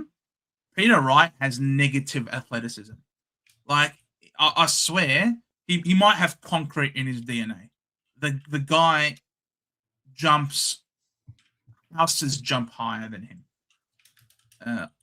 I actually thought Blackiston looked good early, gave away 5 free. That's an 80-point game, and we take that. Yeah, exactly right. 100%. Horses for courses, as they say, but yeah, he missed a good opportunity to score. But then again, bringing in Reivew made it a very hard task, and Reivew looked sensational. He really did. Agreed. Fair point. But Font's on the bubble. Yeah, get him on the bubble. And he looks good. It's not even just like a cheap cash cow. Like, he actually looks good and plays a role for them around the ground, something they haven't had for a while, I think. So, yeah. It would have been the perfect cheap ruck option for Reivew. Blackiston? Not entirely sure.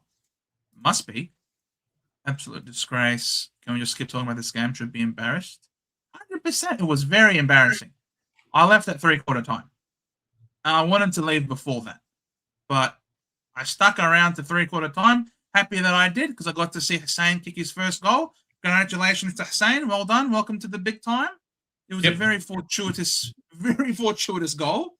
Thank you to whatever his name was from the Hawk. What was his name again? He's the one who gifted them 2 goals. Scrimshaw.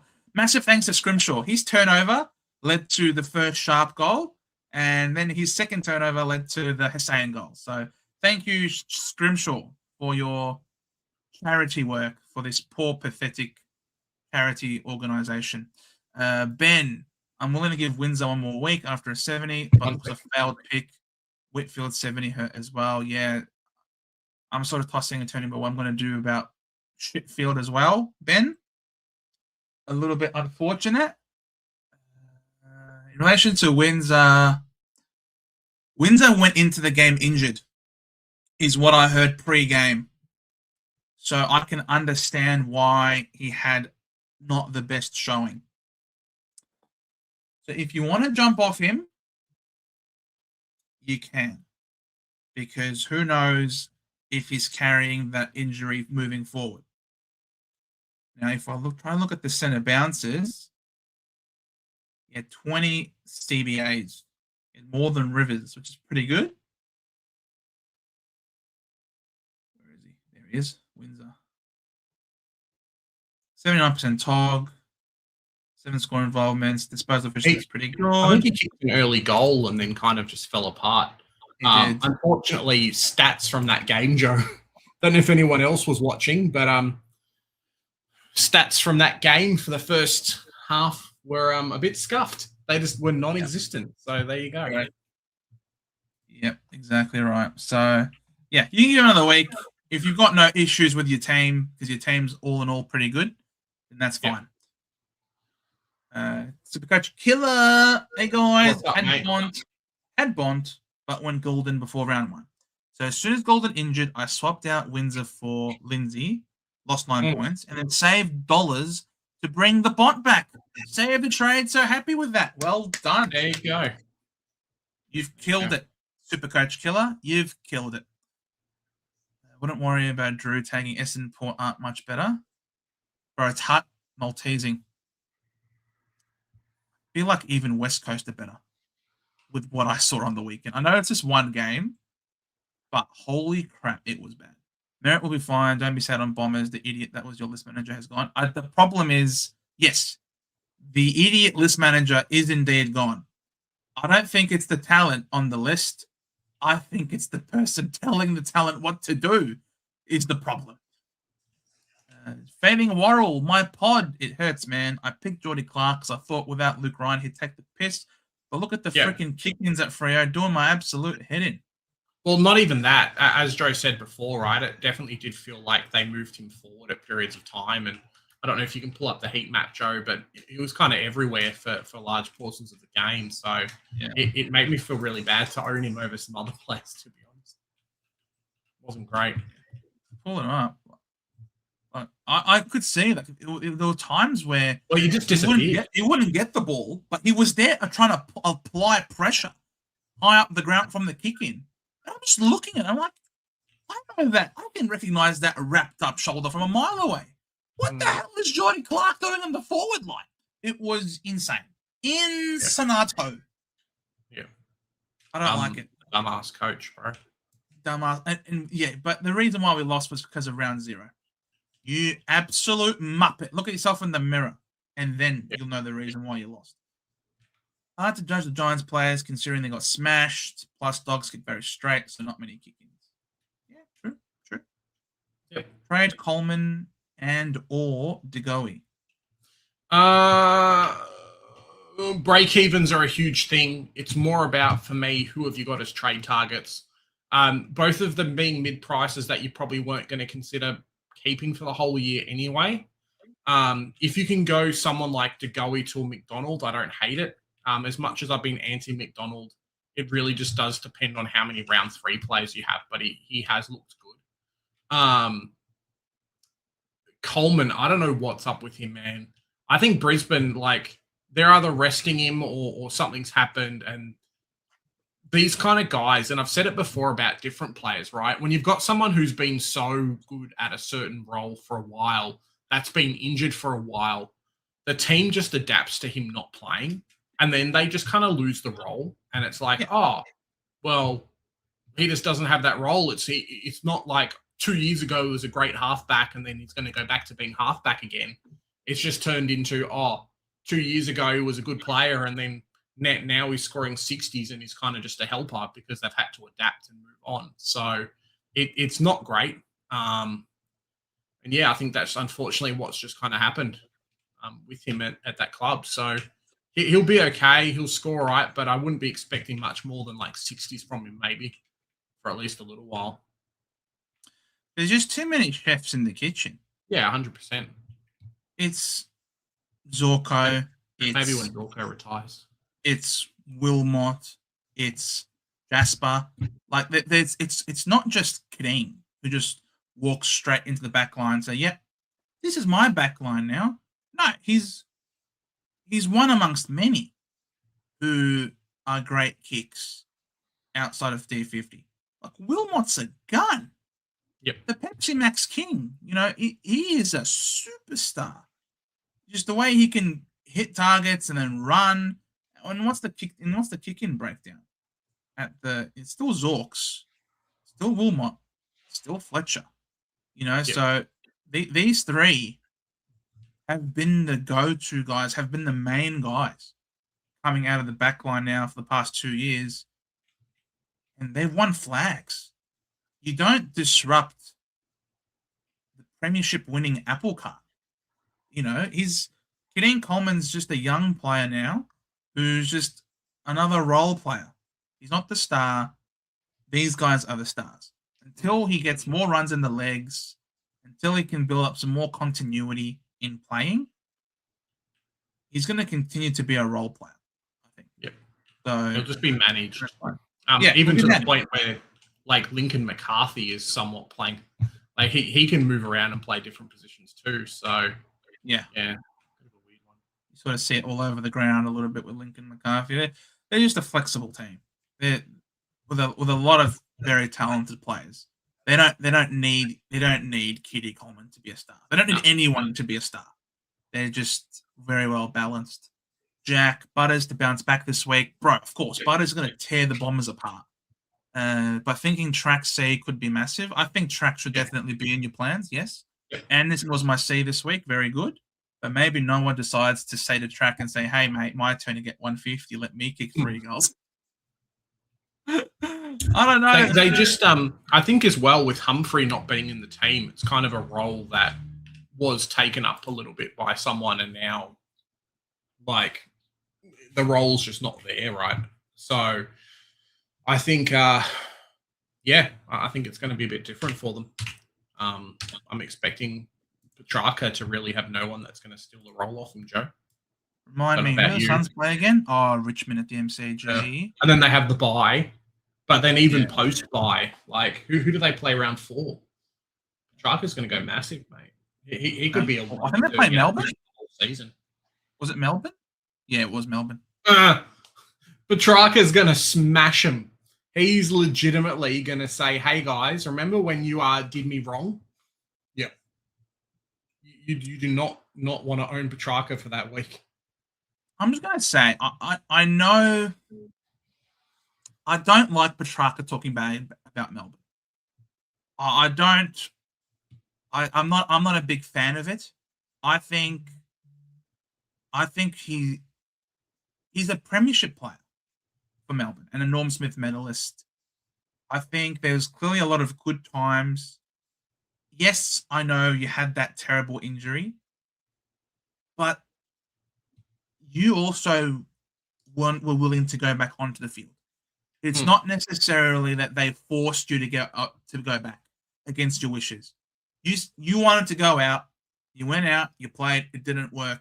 All right, they send you to hospital. I don't really think it's just purely a Melbourne problem, and that you can continue to just heap blame on the club for a decision that you were involved in as well. And you've won a flag there. They built a team around you guys. It was a long time I think, was that the longest drought for a premiership over 50 years? It was like 1956 before then. Yeah. So it was a very, very long time. I personally think I'm not a big fan of track having these lines, I believe adversity is a privilege and stuff like that. Like, you could clearly tell the guy had rehearsed to an inch of his life to talk about how happy he is and that he's at a club where that he's valued and cared for.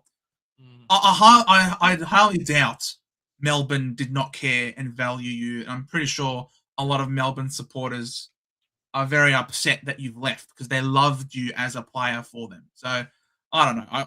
I'm not a big fan of the new track and how he's sort of dissing his old club so badly. Personally, I think it lacks class. And I think it's very much about a me sort of attitude, but that's just me. I don't know if you guys agree with that. I think to a certain extent he's had to, though, right? Like, he's been the servant at that club for so long and done, like, everything for so long that now he's finally got, like, I can actually look after myself and I can put myself forward and things like that. Congrats to him, to be honest. I think you're in for a good year and a good thing, and don't talk about it every week, but like, hey, take pride in the fact that you've got through what you've done, and then that's it, really. Yeah, but it wasn't just on him. It's not like I feel like Zach Merritt can come out and say, I've carried this club on my shoulders for years. Yeah, and I've achieved nothing. Crips. But like with track. Like, Tracks had Clary, Tracks had Gorn, Tracks had, May and Lever was probably the best defensive duo in the comp. He had Jackson. Like, Track had so many good players on the team, and everyone was saying that it was going to be a Melbourne dynasty because they won their flag and they were still all quite young. So, you can't just say, Petrarca can't just say, it was all on me and I busted my gut for this club. I think he was very well supported with other players along the field. And they made it to finals many times. And their forward line problems were always an issue. Ever since they lost Ben Brown, like Ben Brown, we talk about that all the time, Joe. Ever 100%. since Benny Boy left. Ever since Ben Brown left, their forward line structure went. They couldn't really have. Van Rooyen was obviously still young. I still think, for the most part, though, that he was very well supported. So I'm personally not a big fan of how Track is going about it. But hey, he's in our Supercoach team, and he should go bananas against the Titans. I haven't heard much of it, to be honest. Like, maybe when he first left, but at some point, media is going to be like, "Cool, we've done this story already." Like, get over it. But it got so big. It got so big to the point that the freaking post-game conference, they asked Chris Scott, "Are you happy for Petrarca? Are you happy for Christian that he's made the change and he's all happy now?" And why would you ask Chris Scott about that? He just got his team torn apart by Petrarca. Yeah, I'm wrapped for him. Dumbass commentators, Joe. So dumb. Big John. G'day, Big John. What's up, mate? I'm looking at Callahan for Goulden. Just trading in a player that's going to have a buy in a couple of weeks. Yeah, go for it 100%. Callahan's going to probably be the biggest pod ever in Supercoach, and you'd hope that he can get back to his ways. I don't think GWS are going to be in too much trouble, so the scoring level output is still definitely there. It's just that no one had him because no one started him the season, really. So, yeah, I think and he looks great, and he's fun to watch. Round 4 bye in our midfields is something to praise, really, because we don't really have anyone. This was his first game, right? Yeah, this was his first game. So when he has his bye, so when he has his bye, he wouldn't have had a price rise. No. And I think after the bye, it really opens up, doesn't it, for the Giants? Yeah. Post bye, Giants play like Richmond and West Coast. I think they play North Melbourne at some point too, and then you guys. So it's kind of like the trifecta a little bit. I reckon I'd be really happy to get this guy in round 5.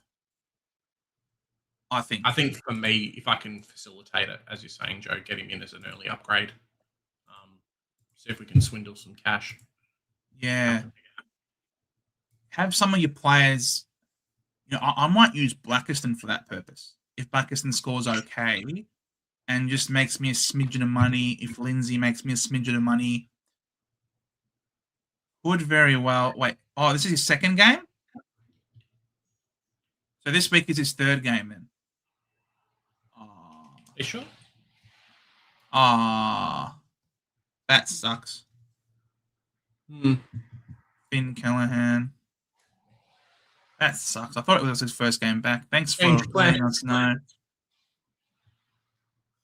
Oh, man. If he's capable of scoring 120 against the Bulldogs in a smashing,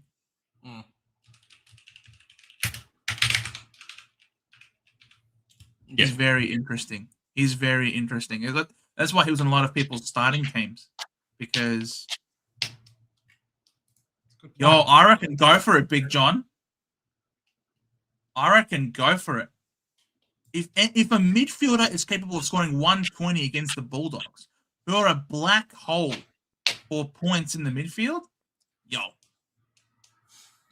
I almost want to do it myself. But I'd have to use a boost because I don't have any 500k players who are shit. I've just got too many mid prices. My team's just too good, guys. I just got Lindsay and Blackiston. I just got no shit players. No, I said I don't have any 500. I mean, maybe a Clark, maybe a Whitfield. Hey, could do Whitfield. Whitfield, swing Blackiston defense. Could do Whitfield, but that's why Flex is so great, yeah. I personally will put VC on Track as Butters and Sinclair are good fullback options. Yeah. And now everyone's got to buy. You want your highest upside player to be your VC. You don't want a safe VC. You want a safe captain, but you want a balls to the wall vice captain. You want someone who could go 160 or and that's what Petrarca has shown, averaging 160 at the moment. So absolutely, I would be putting VC on track because he probably has the highest ceiling at the moment in my team. And then I'll probably captain either Butters or Sheasel. Sheasel, people forget about Sheasel, man. Sheasel's half decent. Sheasel continues to be disrespected. He's so good in all conversation. Like, stop talking about Nick Dacos. Anyone who talks about Nick Dacos, shut up. If you're going to mention Nick Dacos, you have to mention Sheasel. Because Sheasel is basically Nick Dacos, just with a slightly different tinge to his stripe. So anyone who wants to mention Nick Dacos, say Dacos/Shees, okay, at all times, because you're basically talking about the same player.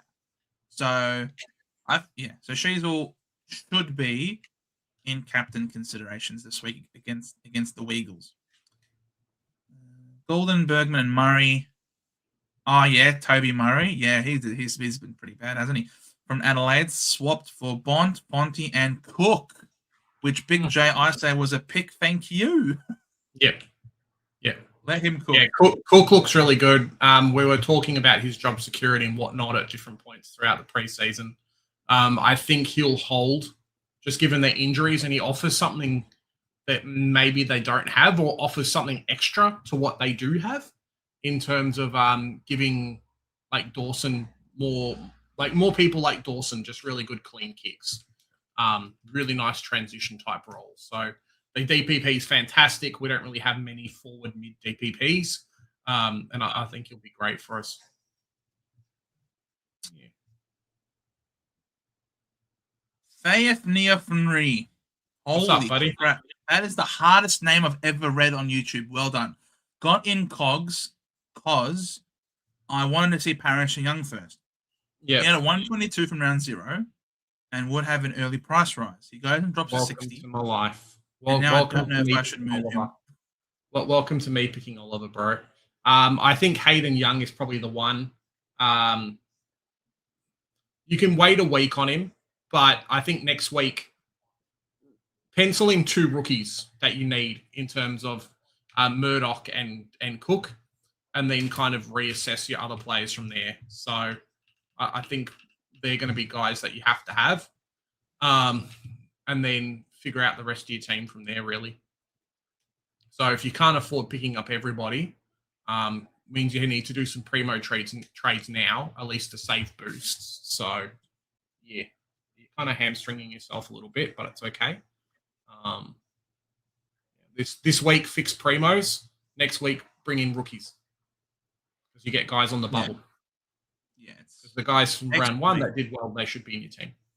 Yeah, next week absolutely is nailing your cash gen. Absolutely. 100%. Anyone having Colby and Richards probably have headaches.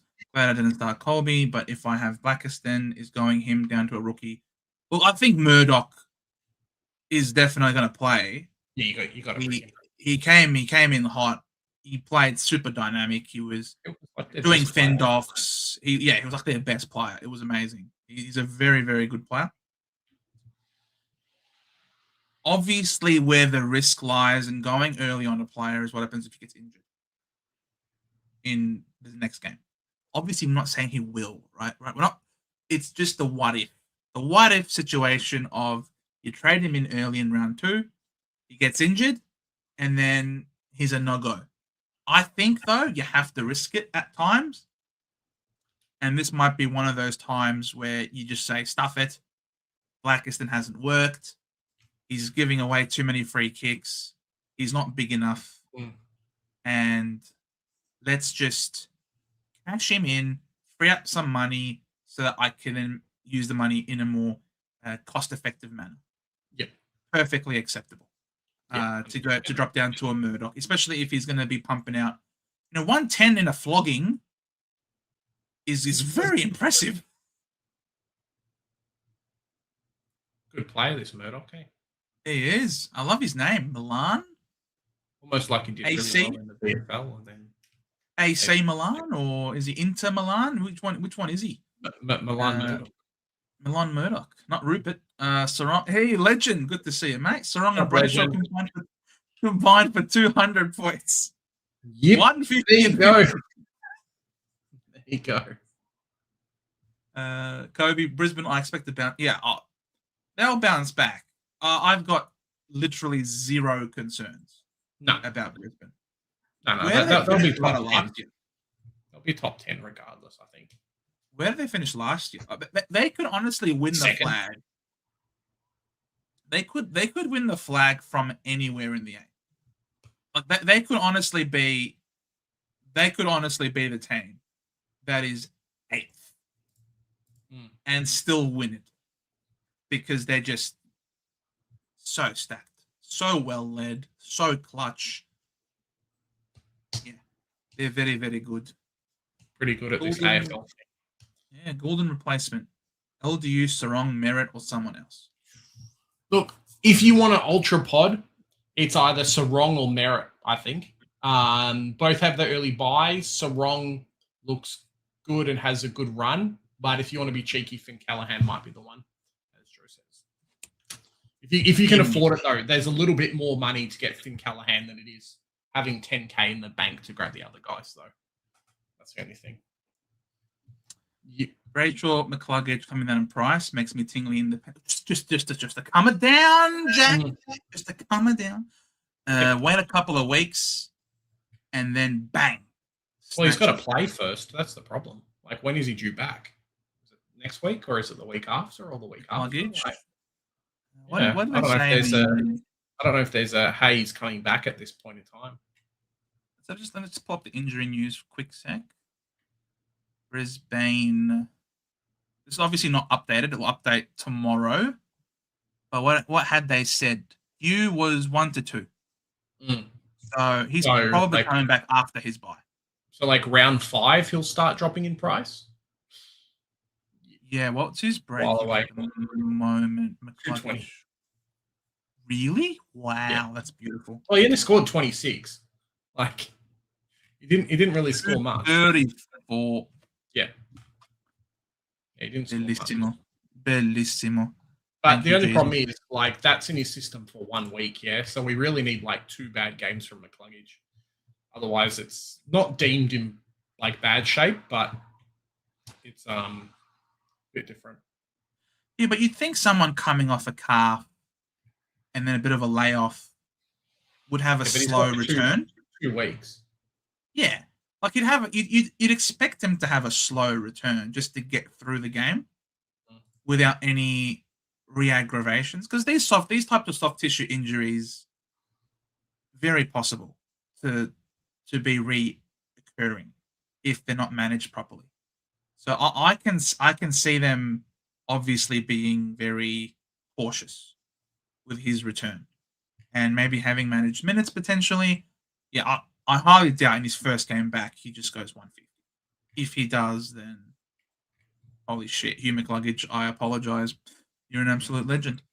Hey guys, I'm in town next week from Thursday for a beating for the North versus Dons game. Give me a time to catch up. Going to the race on the Saturday before the game. May have a horse racing. Joe's going to be busy.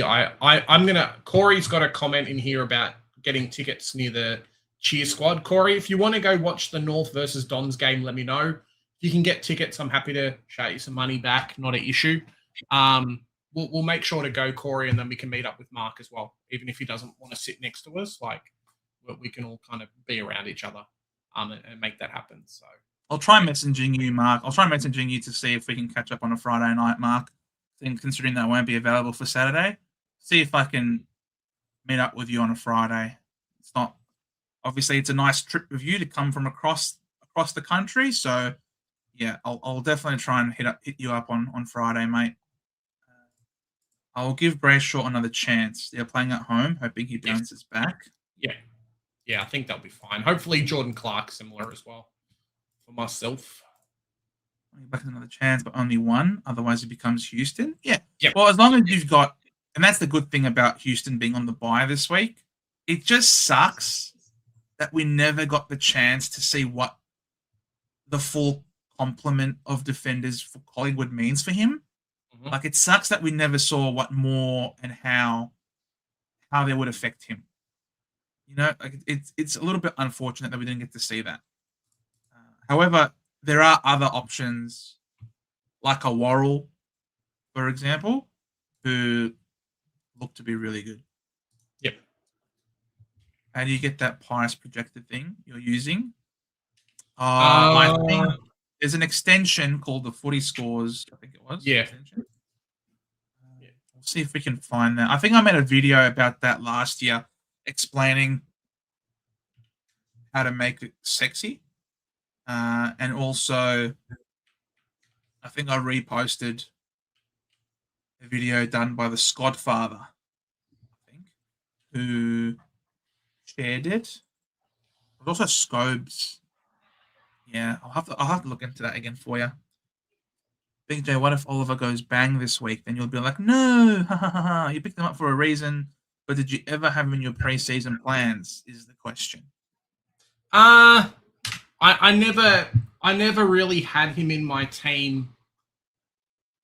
Basically, all preseason, it was just kind of a last minute thing. I think it was a reaction more to round 0 and him going 120 and being 500k. That kind of stuck him into my side. Yeah, I'll put it down to that. I think my starting team, I wanted to start the least amount of risk that I could have done. And for some reason, I got suckered into Oliver. I mean, I would have been more happy if I had Hayden Young or Parrish in my team, just because they actually scored okay and they'll be not keepers, but they'll make a little bit of money. So I'm somewhat considering correcting the trades and being like, okay, yep, didn't work out. Let's fix it. No problems. But yeah, I think Oliver, just the way he looked, like they played so different. Maybe it was Callahan like dominating and Oliver not getting much of the ball, but similar to Sam Walsh, like even Walsh scored 95, but there were points in time where he looked like a lost puppy trying to chase the ball around. If you've seen that meme of like soccers with like 5-year-old kids playing and they just like follow the ball around the ground, that was just Oliver and that was Sam Walsh. And Walsh at least can run. Oliver can't even do that. Gosh, like if he doesn't get a good kick and a good ball. I posted in Discord, it was pretty funny, Joe. I don't know, you wouldn't have caught it, but it was like Oliver got 2 handballs and a kick and then gave away a free kick like 10 minutes later. And it's like, there goes his scoring from the last 15 minutes. It's just like, boy, oh boy, like I'm done with this kind of player. And unfortunately, these kind of players, like if he has another sub 80 game, he's due to lose 50k. These kind of players can become a hole in your pocket very, very quickly. And cool, I can go Murdoch to him, but then I'm kind of in the same position as I was before. So it's not great. Do you trade Blackiston or Windsor, move the hot plate to the back line, and bring in Young to the mids, or do you not trade? I think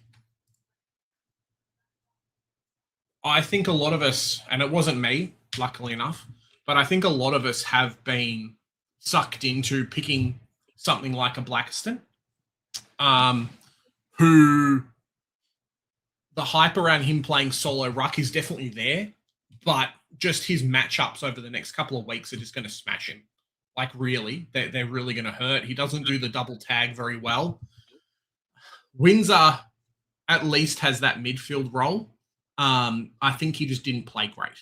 So if you had to pick one, I know which one's more of a liability, and I know which one is guaranteed if you spend one trade to make you 50k next week. Straight swap to Fonte for Blackiston, really. So I think that's the safer route. And then you say, hey, Caleb Windsor, see what happens, really, with that selection. So, yeah. If that makes any sense. Yeah. I mean, you look at all the cheap. What you need to do is you need to look at all the cheap, low break-even players. That's what you just need to lock in your cash gen, really. Jack Carroll's probably the only one that I'm missing at this point. Yeah, but and we don't even know who knows if he even exactly. Who knows if he even holds his spot in the team? Obviously, find out this week. Selwood only scored the 38. Logan McDonald's an interesting one. but they've now got no Errol and no Heaney to kick the ball into that forward line. Who's going to deliver the ball to Logan McDonald? Who knows? So happy to fade him at this point. Malcolm Roses, he's going to be a slow burn. Todd Marshall, fingers crossed that he's actually okay. Lemey's only played the one game. Looks good. Cook's only played the one game. Gothard, you're not picking a small forward. You're not going to pick Delana. Who the hell is that? And these guys are all one game. So really, if anyone that you've missed who's on the bubble, not too many. I feel like a lot of people would have these players already in their team. So, well, that's of course if you've been paying attention to our content, for example, over the course of the preseason, you'd obviously see this week is a good week for you to make some adjustments. And then who knows? Next week, maybe Cook becomes a must-have. He'll play his second game. He'll be on the bubble. You got to trade him in. If you don't have a Marshall and he plays this week, he should play. Then you're going to trade it. You're going to have to trade in Marshall. If you have Lemeyers, he'll play his second game. You got to trade him in.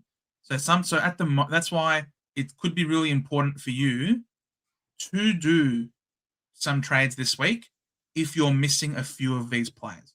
Because if a few of these rookies do end up playing and scoring well this week and you don't have them, you will be forced to do a boost next week to get them in. So it's important that you do a bit of planning of how many of these rookies with the really low break-evens that you currently don't have, because you might be unable to get them all in if you don't do a preemptive trade this week.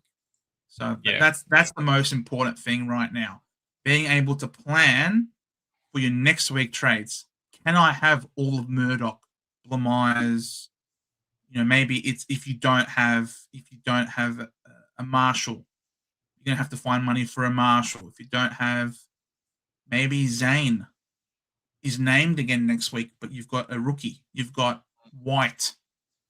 He's not going to make you any money. And Zane plays his third game after his bye. So it's going to be really important. That's what next week's all about. Nailing your rookies, nailing your cash gen. Because after next week, all these rooks will have a price rise. Finished. Exactly. Done. Yeah, 100%, Joe. Fix any problems you've got now in your team. Rookies next week. Hopefully you haven't spent 2 boosts.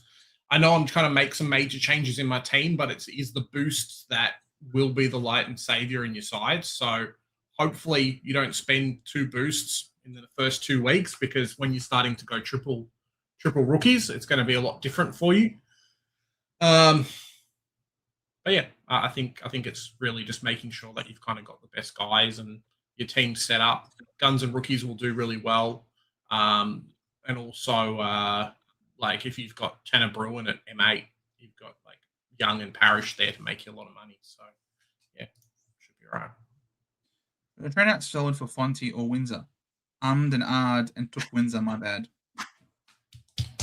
I'm giving Selwood one more week.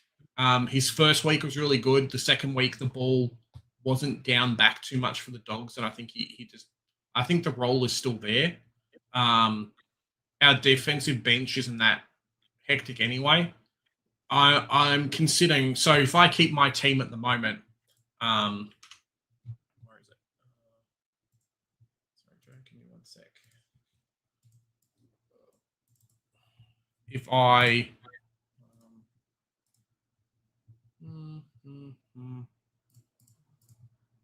it's really hot tonight. Is anyone else really hot? Maybe it's just me. This is my team at the moment. If I do the trades I want to do, potentially it's Philippou out next week and then Selwood out for Murdoch. So I've got some manoeuvring around to do with my team, but that's kind of what I'm thinking at the moment. So we'll see. Currently, my proposed trades, Walshy Boy and Oliver out. Fortunately, this is the only way I can do it. Rosie to the mids, and then I grab the big boy, and then this is what I'm playing around with at the moment with my team. So kind of just pulling the trigger. Round 3 bye sucks. There's no getting past it. Round 3 bye sucks, but it is what it is. So yeah, that's what I'm kind of playing around with at the moment. But what it would mean is because Selwood is on the bubble, Philippu's on the bubble, both haven't made a lot of money but should make a tiny bit of money. Selwood becomes Murdoch via Connor Rosie, go to the back line. And then Philippu becomes Cook. So, yeah, can maneuver people around and make it work. So, yeah, it's not too bad at the moment. Yeah, that makes sense. That 160's gone, Big J. I know. I'm just, I similar to my starting team, right? I loved the fact that when I had my starting team, before the whole Ed Richards saga happened, I had the 4 big boys, and I didn't want to have to try and chase to get them in throughout the season. And this week is the one week that I can fix that from being an issue. After this week, it becomes, okay, now I need to spend a boost to get Bontempelli in. So that's just what I'm kind of considering at the moment. Maybe it's the wrong way to think. Maybe if I go Callahan, like I can easily enough do it. Move some players around, do whatever I need to do. Maybe Sam Walsh becomes a superstar. I can just do one trade if I have to. It's not a problem. But that's just in my head what I'm kind of thinking. I could just go all of it to Hayden Young and be like, cool, well, that's it. Like I could do that too. So yeah. I mean, I think I can do Oliver and then how much money do I have? So 121. Is it enough to do? Let's pretend Philippu's out for a while. No, I don't think I can get Fonte. No. See, that would be the ultimate trade if I could do that. But I just can't. So, yeah, just kind of playing around with some potential ideas and we'll see what happens. Yeah. No, love watching the live. Love watching the live thoughts. 100%. Yeah. Makes good content. Always nice to get opinions on it. Akka did say about Walsh. He did. Good call. Good call. And that's the same thing too, right? Is this week, as long as I don't spend boosts over these 2 weeks, I think the team is set up enough that I'm okay with spending a couple of early trades. And I always look at having a 3-to-1 ratio, right? So 3 rookies or 3 trades to get 1 guy off the field. And I think we're somewhat saved by a few players across the board. So it's not the end of the world. Paul Myers, for example, should make us a bucket load of cash. Jagger Smith will as well. Tanner Bruin will as well. Guys in the forward line look to be the same. You've got Murdoch and Todd Marshall potentially making the same as well. So I could end up at some point going 1 up, 1 down. And if I get all the 600K players that I want, then I don't have to chase them. I'll chase them around to get them into my team. So it's kind of just a little bit of the thinking that I'm going through at the moment. Like I would love Cherry. I would love Jackson, these kind of guys, but I just can't afford them, you know. What a 10 of the mixed Big Max. He's a good player. Good player, Amazing. AFL Max Gorn. Amazing, Maxi Gorn. Very, very impressive. He has to be in the discussions for the GOAT of rucks. He's got to be in the discussion. If he's not the GOAT already, he's got to be in that. Best Melbourne player. There's some talk at the moment that, he's not the best Melbourne player. I mean, like, bro, this guy's 100% the best Melbourne player in the AFL. Record breaking. It's a big call. There's been a lot of great Melbourne players in history. Yeah. Max definitely the best, maybe best AFL era Melbourne player. Definitely. Captain Petrarca, 2247. Very nice. Well done, Mark. Good stuff, mate. Maxwell looked amazing. That he did. Crimson, shocking week. Going to move Blackiston, Goulden, and Walsh to Bont, Jackson, and Murdoch. Nice. I like it. A rookie and 2 primos. To a rookie and 2 primos. And a rookie. Yeah. Yeah. Not too bad. That works. Yeah, 2 keepers. 2 keepers for the rest of the year. Why not? Globes. I'm set out trading out. Too many outs. Poo field or shit field. I'm struggling to figure out which defensive options are the best. Do I wait a week and lose 20k or bring in someone this week? Setterfield? What's his break even? 166. Oh, Whitfield. Okay. But it is against St Kilda. There's hope. There's hope. I would say it's tough to figure out the options, right? It really is. So I think you just got to think about a little bit. Can I do something with one trade? Am I forcing myself to do two trades? What's the situation? I think a little bit before you kind of jump into that kind of stuff. Yeah, it's the same with like Jordan Clark, right? Hey, do we think he's going to do great? Super high break even next week? Are we getting people in? Like, what's going on? You know, blah blah blah blah blah. It's the same kind of thing. So, yeah, we'll see how we go. I'm gonna have to sleep on this Whitfield thing because it is surprising. He's going to be a keeper for the year, which is something also to say too. You're going to have him for the whole year, so it really just kind of how do you figure it out in your head, really? Legit, the last time he played St Kilda at NG State, he scored a 176. Like, just look at the last time he played them late last year. He literally beat his break even of 166. Yep. It's doable. And then the next game he's got the Pies, who he loves to score 100 plus against. And then he's got Richmond, who also loves to score 100 points against. You know, so when you buy Lockie Whitfield and you've started him, you don't recognize a loss financially unless you sell him for less. Same way with any asset. Anything you've bought at a certain price, you haven't recognized the loss until you've sold it for less than what you've bought it for. As long as you hold on to that asset for as long as you hold it, you haven't lost anything because what you've paid for is what you got. You still have that thing. You still have that commodity. So with a guy like Lockie Whitfield, you're picking him to be a top 6 defender for the year. You're not really considering, I'm about to lose money on this. The only reason you'd be concerned about losing money on an asset is if your whole intention is to sell it. Because no one wants to see their asset lose value. It's not a cash cow. Because you don't, exactly, it's not a cash cow. You're not looking to sell your premium commodity that you're looking to hold on to forever. But if you're picking up a bauble here and there, you're trying to upsell, you're trying to do some sort of side hustle, you want to invest in things that you can upsell, things that you can have greater margins to make more money. It's simple economics. So I just hold on to it. As disappointing as it's been, for him to score a 70, I've picked him because I reckon in the long run he's going to be a top 6 defender. Yeah. So I think that's it. Couple of bad games. Who cares? Yeah, exactly. Ross Lyon, pressure is so on him. He is so unpleasant, isn't he? he thinks he's the greatest thing the top in sliced bread. Top dog, you know.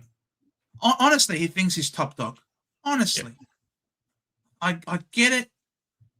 You've taken 2 different teams to grand finals. I get it. Not anyone can do that. But at the same time, please. Like, the pressure is absolutely warranted. You've spent $1 gazillion on players, and it hasn't done anything so far against 2 games that they would have penciled as wins. This is a performance-based, a result-based industry. If you fail to live up to your expectations, then yes, scrutiny will come. It's ridiculous to see him being so snarky. It's a defense mechanism, yeah. Like, these guys are here and they want to do really well, and it's not working out, and then it's like, hey, imagine he's got board members yelling down his throat saying, why we're not winning more games? Like, we just spent $18 billion on these players. Like, give us some wins, mate. My worst ever start in Supercoach history, 66,640. Hey, still better than me. Don't you worry about it. Yeah.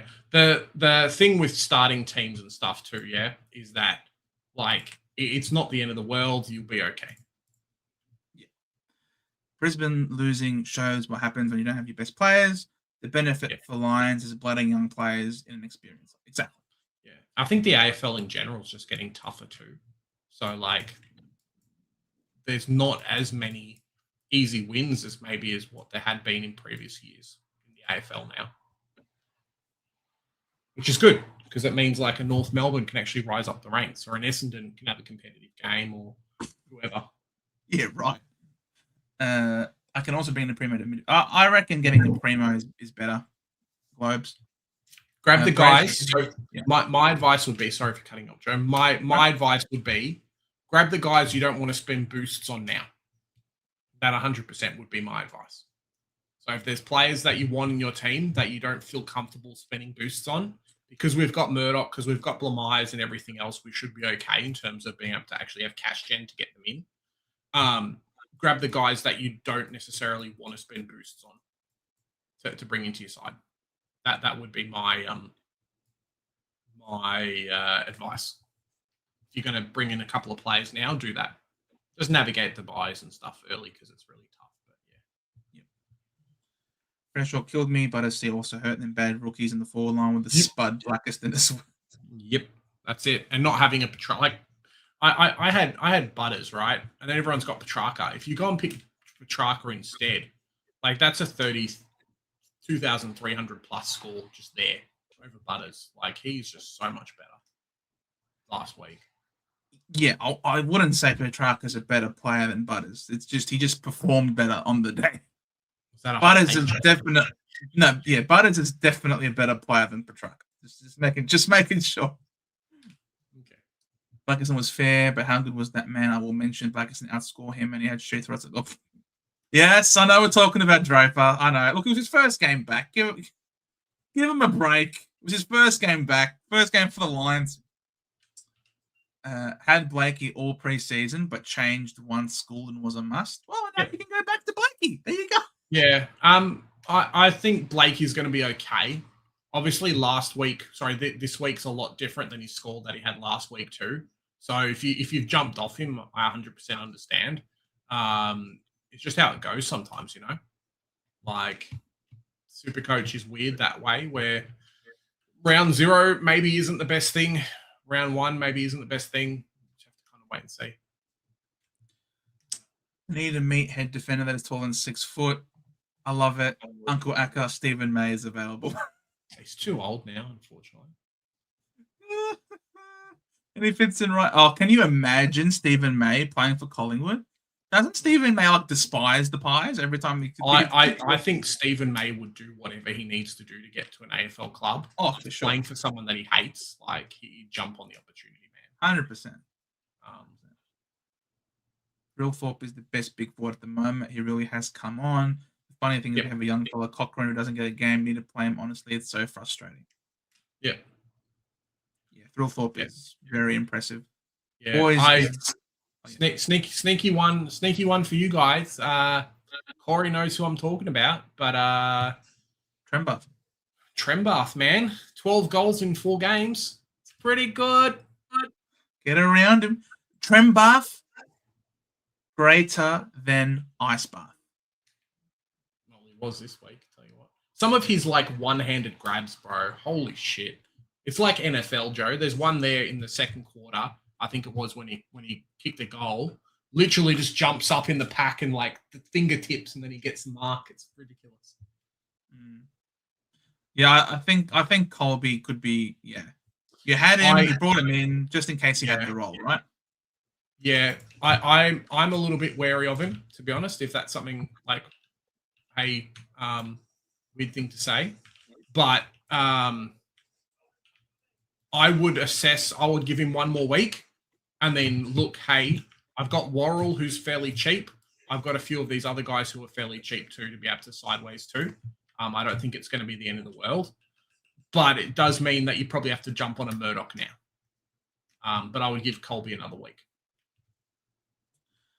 Yeah, we saw this causer. Well done. Very, very impressive, mate. I'll be picking North over the next few weeks. Yeah, I'll be picking North against the Bombers as well in round 3. That's for sure. Yeah, we could go 5-1 pretty easily, I think. Doing more criminal law with drug and alcohol lately. Very interesting at work. Yeah, it's pretty bad. Oh, it's really? Didn't know that. A lot of drug addicts. There you go. Wouldn't have thought Norway had lots of drug addicts. Gee, you must be dealing with some pretty heavy subject matter there, Jack. Can't wait to spend $750K on a forward. It's not going to happen. Not going to happen. I got Bont VC last week. I stuck fat with Bont on your causer. Nice. Hey, Langy, how you doing, mate? Thanks for being here. Initiator, good to see you, mate. I simply flicked Golden to Sarong. Yep, you can do that. Yep, that's it. That's all you got to do. You don't have to think too much about it. If LDU is a bit of a barometer. It looked like he had pulled that finger out. It looked like he was playing with more urgency against Port, didn't it? Mm-hmm. Well, that's what I said, right? That's what I've been saying all preseason, Joe. Is that, hey, if he actually decides to play and do what we need him to do, then he'll be a fantastic player. It's always been attitude problems for him, and we've seen that in previous days. So. Yeah, 100%. LDU, mate. Keep up with it. You'll be great. Is that a chili pepper? Sure. That's some chili. I'm not sure about Sarong. I was burnt a lot owning him last year, and he just had one good quarter. My plan so far is set. Yeah. Clarion, Mulster, Fonty, and Dogger. Then Blackiston, Selwood, and Pooh to Houston, Murdoch, and Cook. Then I've got 200K for Bont in round 4 from maybe Clark. Yeah. It's a lot of primo switching, it sounds like. Clark could easily still be a keeper. I would be a little bit wary of trading him. That's not right now. Get rid of him now if you want. But yeah, I would be a little bit wary of being hey, in round 4, I'm going to try and get him off to someone. Yeah. Yeah, trading out, you don't think Clary will make money because of this low score. His cash gen has stalled. Yeah. His second game, which definitely sucks. Walsh, you were planning on trading him out anyway. You didn't think he was going to go 110 plus, sure. Blackiston, he's a mid-pricer. You were always going to trade him out. Selwood, Carroll, they were always going to be traded out. Pooh was always going to get traded out. So I'm not altogether against a lot of what you're talking about, Flash, because you're getting the best of the best, getting the Bont, and I think with Houston though, like I said, we just don't know. We just don't know with Houston. Bloody hell. You can trust Jokes that when it comes to roulette. Never go to the roulette table with me. You'll lose $150,000. That's it, mate. G'day, mate. How you doing? What's up, buddy? So glad Big J travelled down 3 hours to Melbourne to watch my Roo boys. Glad to see a full 4-quarter effort. That's it, buddy. And that's what I was hoping would happen. And we got it, and I'm very, very happy. 100%, as you should be. Bloody Clarko was crying in the box at halftime. Mate, unfortunately, Clarko could be on the chopping block if he doesn't do very well. So, I can see why. It's just nice to have some good effort too, because we got smashed in that game versus Melbourne, and it had a win against Collingwood. Yes, it was their B team, but still, a little bit of a flow-in effect's quite nice. Minamoto, I'm going to raid the whole Geelong team in round 3 and afterwards. Okay. You do that. If Essendon don't want 2-meter Peter, North will take him. Easy backline selection. Nah, no chance. No chance. No one wants him. We got CCJ, bro. We don't need nobody. Jesus. Had a good weekend with 23.94. And I'm thinking of just sidewaysing kick it to Murd. Why did you have to kick it to begin with, bro? Yeah, you can do that if you want. But yeah, choose to do that. Rather play Robertson than Pooh? Yeah. Yeah. Probably. Which is why I'm considering him after this week to say, hey, let's go and trade him to Cook, because at least we'll get a tiny bit of a price rise out of him, hopefully. Got Goulden and want Houston. Is it worth going Goulden to Murdoch and holding the cash for Houston the week after, or is that a waste? It so depends, you're changing right? Goulden a premium into Houston, a non-premium potentially. He wants to get. Well, yeah, I guess he wants to go Murdoch now and then do it after. Look, I don't mind it. You obviously don't grab Houston this week. It does give you a bit of cash, gives you Murdoch on field. It's not the worst thing I've ever heard. Let's be honest. So, yeah, it's not the worst thing I've ever heard. I don't know. I feel like you're reducing the number of premiums in your team. Well, like Goulden needs to go. So, yeah, but change him to a premium as opposed to, like, we don't know if Houston's going to be a premium with Howe and more back in the team. Point sharing. I don't know. I hate buy rounds. We all do. Biphobics, 100%. Nightfall, Blackiston, Pooh, Goulden, Bont, Murdoch, and Fonte. Or can do Blackiston, Goulden to Bont, Murdoch. Save a boost and miss Fonte. Quick cash and save a boost. I think the boost saving is pretty important. I think every year that the boost has been in, I've always complained about not having a boost or wishing that I could spend real money to buy an extra boost. Isn't that right, Jess? That's it, mate. That's it. Yeah, I know you probably need like the 60K from Philippou to make the trades happen, but I wouldn't be going early on Murdoch if you don't have to do anything. I think you going 2 trades this week and 2 trades next week is better for you overall than doing it. Yeah. Like, we don't know how good Fonte's going to be. Maybe he's the Buckley from this year. Potentially.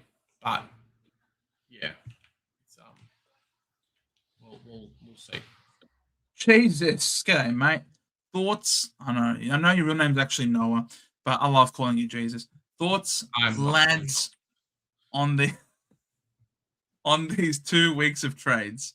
Pooh and Marshall to Cook and Milan. Look, we don't know if Pooh and Marshall are missing games yet. Yeah, they both could play. Yeah, like this week. There's no like major injury news that's come out. They could both it could just be a corky and then like a twisted ankle, and then they both play this week. Exactly right. At the very worst, they're saying Marshall might only be out for a week anyway. So yeah, he's a hold then. I think he'll be good to have for round 3, if you can. I think I'll give Windsor another week. See how Bo Allen or Grill go in round 2. Done. My trades are so far Blackiston to Fonte, bring Brayshaw a chance to redeem himself, sets up the break even. If no good, then he will be key to the Houston. Okay, sure. Joe, as a Dons fan, Roby's our last hope. 3 touches in 3 quarters, pretty good. Probably better than Perkins. Oh, bro, mate, Perkins got roasted in all the commentary, Joe. All the commentary. Bro, it's legit. My grandma is better than Perkins. Let's just say that. Backline that becomes a helper. Sounds like short. Lol. For this week, my vice captain is Track to Jesus. Nice one. Yep. Lighters 170, Rosie 150, Track 150, Nando 130. I think it might be a West Coast thing. Hey, there we go. Good call. Oh, that's what I said. Oh, didn't I mention Sheezel as a captain option on your flag? Yeah. Why not? I mean, I said it too, but yeah. Track as a sook, correct. Thank you. Spot on about Track. Thank you. I'm only happy when it rains. Okay. I hope it rains every day for you. I'm considering VC track or even Bont into Say Shazel versus Wet Toast. Love it. Love it. I think track into Shays is a sexy move, and that's what I'll be doing. I'll be doing track into Shays this week. Mm. Why not just put Stephen Mount and Petrarca? Oh, wait. True. Gavin, Bont for VC, Sherry for captain. Sherry, good call, big call. I'm going Anderson or Petrarca into Shazel. Yep, cool. Got a few people on the Shays train, on Shays nuts. Sports nuts. Hey, lads, scored 24 and 6 this week. Very nice. Have Worrell as a pod, which worked out well. Yep. Have Goulden, Phillipou, and Marshall, though, which is a bit... Oh, Goulden has to go. Yeah, Goulden's got to go. I do think Phillipou and Marshall will be okay. I have been going on about how you can trade both of those to the two up-and-coming rookies for next week and actually bank cash. So I think we'll be okay regardless. Yep. So, Hey, Geordie, very late. All good. Is Blue Myers a must or see what he gets next week? He's a must. So if you don't own Blamires, it's an interesting one, yeah? We could go into next week having 3 rookies that we must have in our teams. Missing out on a rookie is similar to missing out on a Murphy Reed last year who made close to 400K or got to 400K. Missing out on SPP, similar situation. Missing out on a Max Hall, similar situation. This guy's playing halfback at North Melbourne. He's going to see the ball a lot and he's really clean with his kicks. So he doesn't even need like 300 possessions to score well in Supercoach. You could be put in a position next week where you need Murdoch, you need Cook, and then you need Blamires. So I would be looking at getting one of those guys this week so that you don't be forced into getting all 3 of them next week and spending a boost. Because it's okay, you can, but it's not the best thing to do that. So, yeah. Like, he's just a good player. 100%. Really, really good.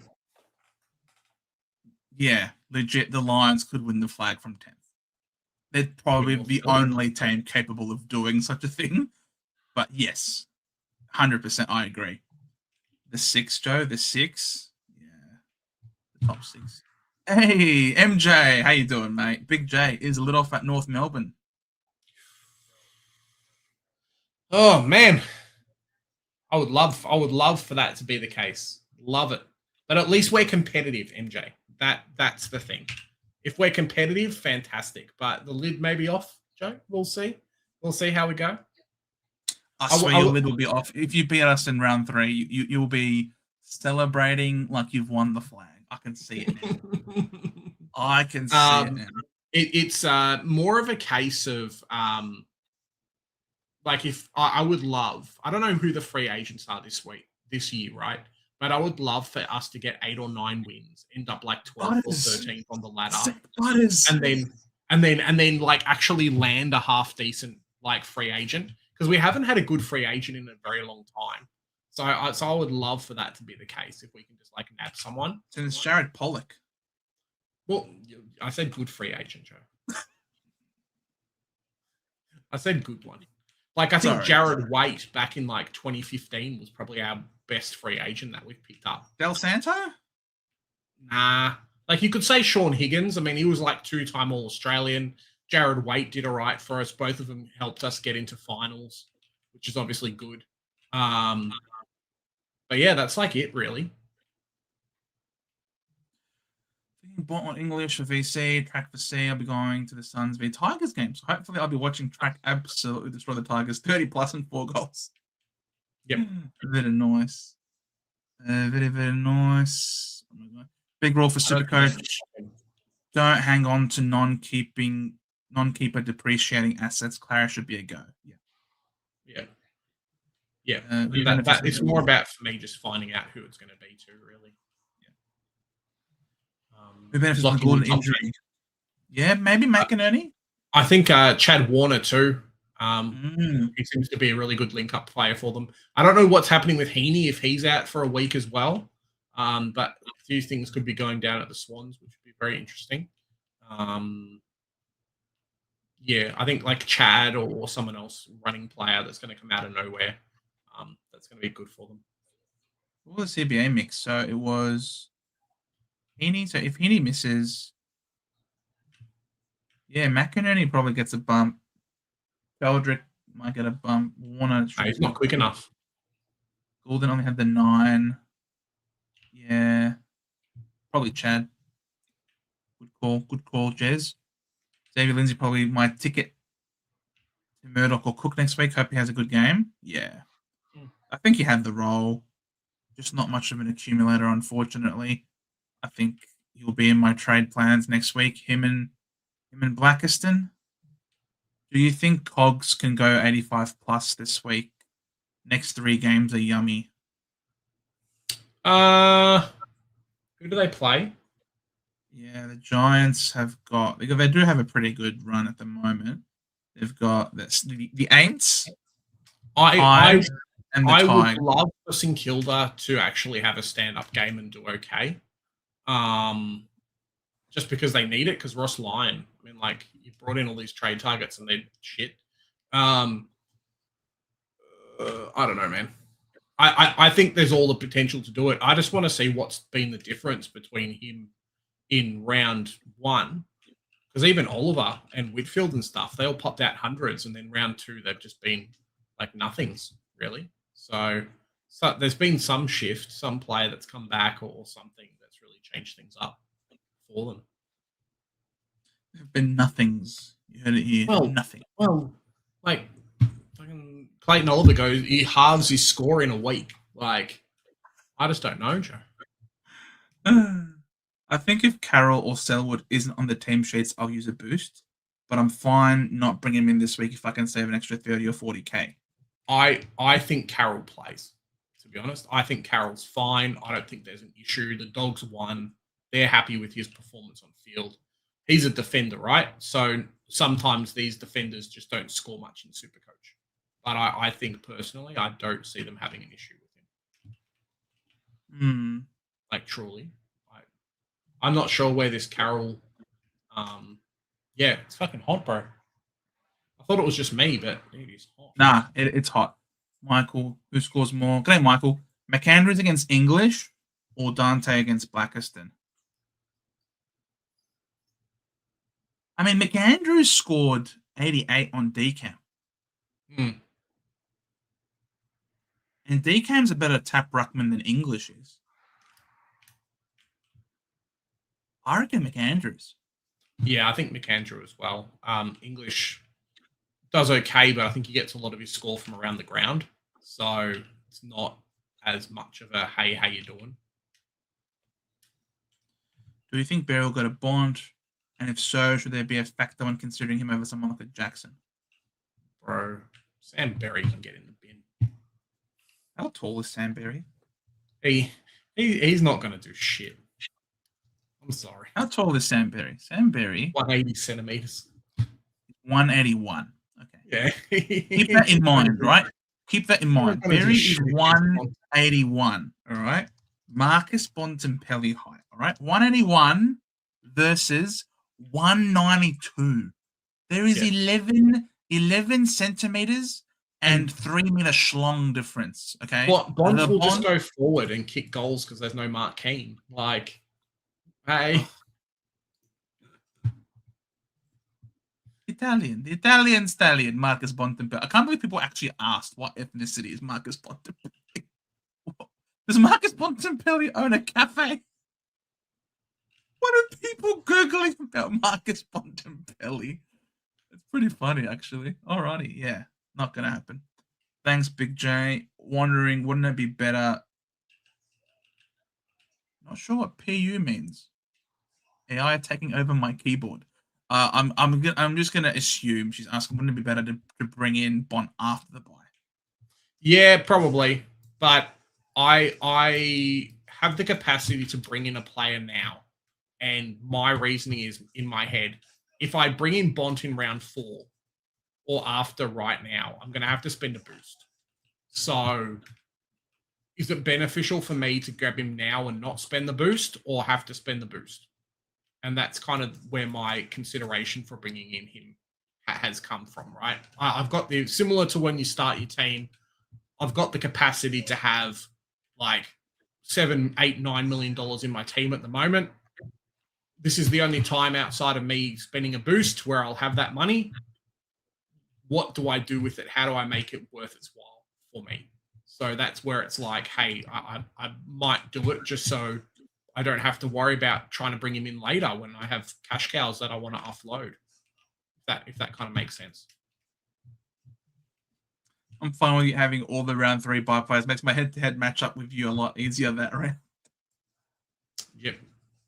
That's it, buddy. I got lucky for once. Sarong Bont. You're rank 36 overall. Yeah, he's done well. Well done, Alex. My first time in the top 1K after one round. That is amazing. Congratulations, mate. Congrats, mate. And with Oliver in the team as well. Yeah, why not? I like Jackson. He was in my pre-season team for the longest time. Supercoach economics lesson from Trader Joe. If I don't have Bont, is Blackiston to Milan and Walsh to get Bont a stupid move? I don't really want to trade Walsh yet, though. Look, no one's forcing you to, right? Like, I'm sure whoever you've got in your team will be fine. There's not an issue. Blackiston to Milan. No. I think if it really depends on round 3 for yourself, how many you've got. But if I had that at the moment, I wouldn't be super against it. I think you'll be able to get Walsh at a cheaper price at some point throughout the season than what he's available now. But if you want to offload Blackiston, go for it. I don't think you want to bring in Walsh later. I think you want Walsh now. He's got the bye. Melbourne, North, Adelaide, Collingwood. Give up points to mids. And then it sort of gets a bit harder. And then it gets easier again with West Coast and Richmond. But not against it. Not against trading out a guy who probably isn't top 6 for a guy who's guaranteed top 3. Probably number 1.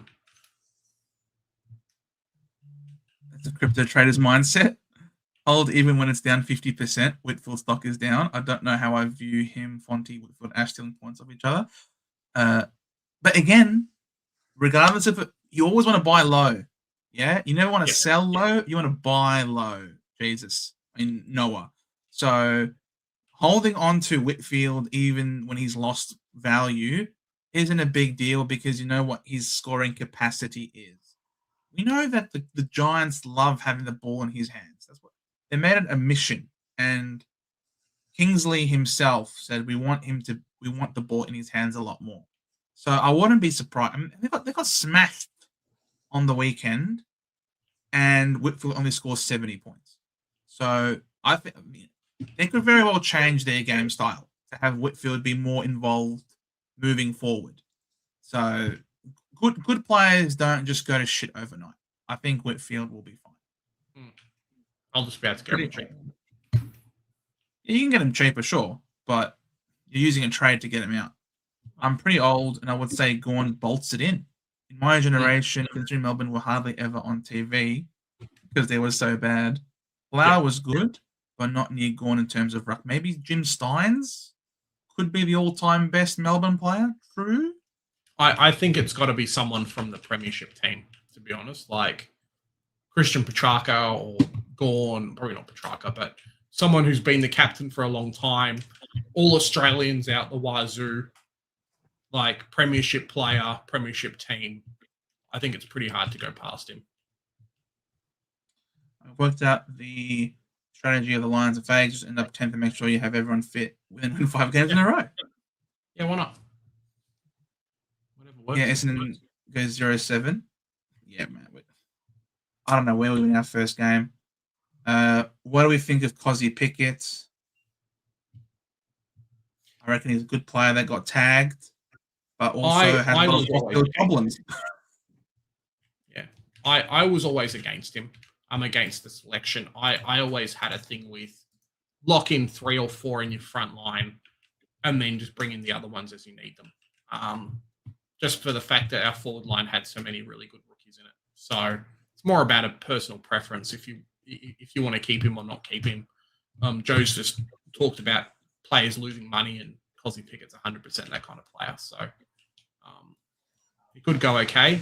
But I think Melbourne are in a bit of shambles too. It feels like, Joe. Is that fair to say? Nah, I reckon there's a lot of optimism about Melbourne. Yeah, I think under King, fresh air, a lot of youth coming through. They're playing a bit faster. Melbourne's optimistic. They've gotten rid of the bad cultural pieces. They're gone. May's gone. Petrarca's gone. Clary's gone. And they've still got Gorn. Van Rooyen looks to be in terrific nick. Melbourne are up and about. Cosy would be more up and about too if he wasn't going through a separation with his wife. Unfortunate timing for the season. And one that I'll be very happy to try and aim for when he gets a little bit cheaper. Yeah, I won't get him. I think we're going to get some really good DPP this year. So, yeah, we'll see how we go. I'm just going to try and rocket through these questions, guys. It's been 2 hours and 40 minutes. I'll give them a shot. I can keep sure, no worries. Hey, Rookie, how's it going? Big Strange. Yeah, man. How good is having Supercoach back? It's sensational. Went 23.70 this week. Congrats, Very mate. good. I can't wait to see it get worse from here. Nah, mate. Onwards and upwards. Yeah. Don't trade Marshall. Buy rounds, you're doing well. Injury wasn't nothing a week, and strapping won't fix. You tell him, Captain. Yes. You tell him. Yeah. I have fun. Very happy with it. Well done. Congratulations. Sherry apparently didn't have many hitouts, so hitouts to advantage. So I think he had none. None in the first half. Like, none. Literally none. It's something that they were talking about. He literally had none.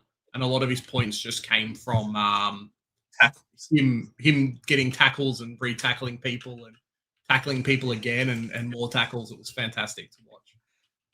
And that's the only reason why I sort of had him, because I'm just sort of hoping when it starts to rain and we get more stoppages, can the rain just please come, like right now? Does Blamire's job security come into question if Hardiman is back this week? No, because we'll probably play him and Hardiman as the two halfbacks. Both can kick well, both can tackle. I don't think that's going to be an issue. It's more about what happens with Luke Parker and where he fits in more than anything else, I think, in that North team. But I can totally see him and Hardiman playing together. Even Caleb Daniel didn't have a terrible week, Joe. He did okay for what he did. So, I don't think there's an issue. We'll play him every week, barring injury, I think.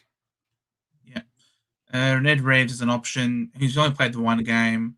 Yeah, no need to rush. Round 4. First time since round 2 2020 in the top 4.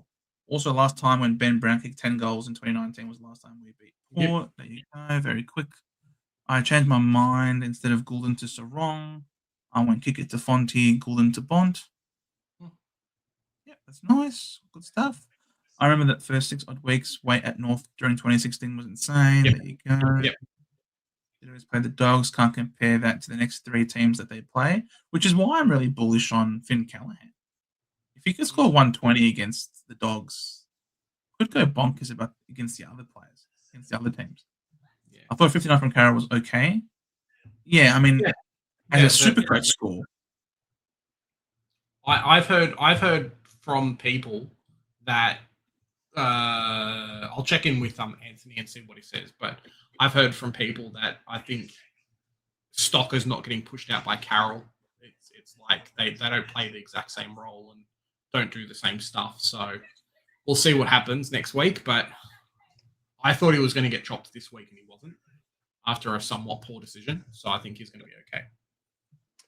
Yeah, could be part of my trade plans if he just keeps his spot in the side. Hey, Legends. Hey, g'day, Jonas. With next week's trades in mind, I need Murdoch this week. Who goes out, Selwood or Sharp? Well, one's a midfielder, so I assume you've got DPP. Sharp. I think Sharp will play the entire year, to be honest. I think Sharp's fine. I don't see him getting dropped, and he might get some more midfield time after his dad went and yelled at the coach, Joe. Have you heard this? I have heard this. Sharp's dad got really pissed off at Brad Scott and said, "Hey, mate, play my kid in the middle more. Like, you're not giving him much game time." And it's true. We'll see what happens. So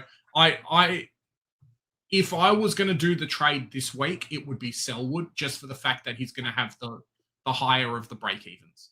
But if you do it next week, then at least you get a price rise out of him if he's named. So, yeah. The only thing that worries me with BC is the fact that the game is being played at Adelaide Oval, not Marvel. He's scored 119, 120 the last 2 times he's played the Crows in Adelaide. Yeah, so he might be a good captain, but he plays early on his second game, so you wouldn't captain him. That's fine. You've got Petrarca. Yeah, who cares? And you've got Sheasel.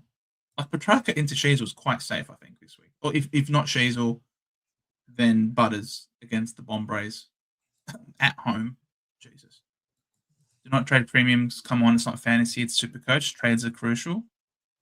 Yeah, but I think one trade to fix a player now is okay because you've got 40 of them.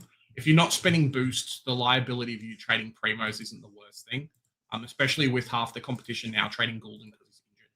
So I think we'll be okay. It's when you start having like 9 trades in a row spent that ends up being a bit tough, I think. Or shouldn't even be talked about as a trade out option. You didn't start him to trade him out a week later. Come on, man. Yeah. We'll see. We'll see what's up. I almost traded out Ed Richards. I was like, yeah, just get rid of Ed Richards, but that probably wasn't the best idea either. That's why I haven't traded him out yet. Hey lads, I'm jumping off. See you, Kobe. We're just wrapping up now. GW smack Hawthorn, got all the points. They got belted by the Dogs since players scored crap. Kilda Blues this week at home is an easy win. Yeah, probably. Could we see Karma before Supercoach with all the talk on around the Bond in and he goes down? And bro, no, come on, Mark. You can't be predicting a 7-week injury to the Bond. Mark predicting people's car crashes on the way to the Oval. You know, hey, watch out, boys. Parker fits as a defender. Yeah. Causer. He's good. And he allows other people to play different positions on field, which is what we kind of want. While still playing in the game. Causer, talk me out of it, please. I'm really getting tempted. When it rains, it pours. Hey, don't go in the rain. That's a killer song. Love that song. By was it Dragon? Great song. See you, Noah. Hope you have a good one. See you later, mate. It's raining men, hallelujah. Mark bringing the Bulldogs bus tires going flat is a little bit weird, but hey, we all know Mark Lavelle is a betting man, and there's a market for everything, as they say, including the Bulldogs bus tires, and that is us, ladies and gentlemen. 2 hours and 48 minutes on a Monday night, absolutely gone gangbusters. Thank you all for watching. Hope you enjoyed the 130, very stable 130 plus basically all night long, which is very impressive. Appreciate all of the questions, the banter, the laughter. We will be, of course, here again every Monday. If you're a member, we'll see you tomorrow for the member stream at 8. And the rest of you will see you on Thursday for the drive home. You probably won't be seeing me because I'll be in the car as usual. But until like 7:30. Yeah, exactly. So hope you all have a wonderful rest of the week, guys. Yeah, 100%. I'm going to try my best to put out a trades video throughout the season. Call it something like Tuesday Trades, going over the break-evens and the players I think we should probably look to bring into our teams. So just keep an eye out for that, some more mid-season content.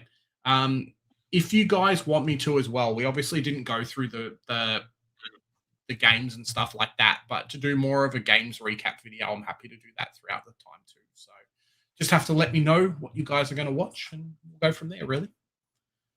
Exactly right. And because here at the Centre Bounce, we do the hard work so that you don't have to. We'll see you all in the next one. Bye for now.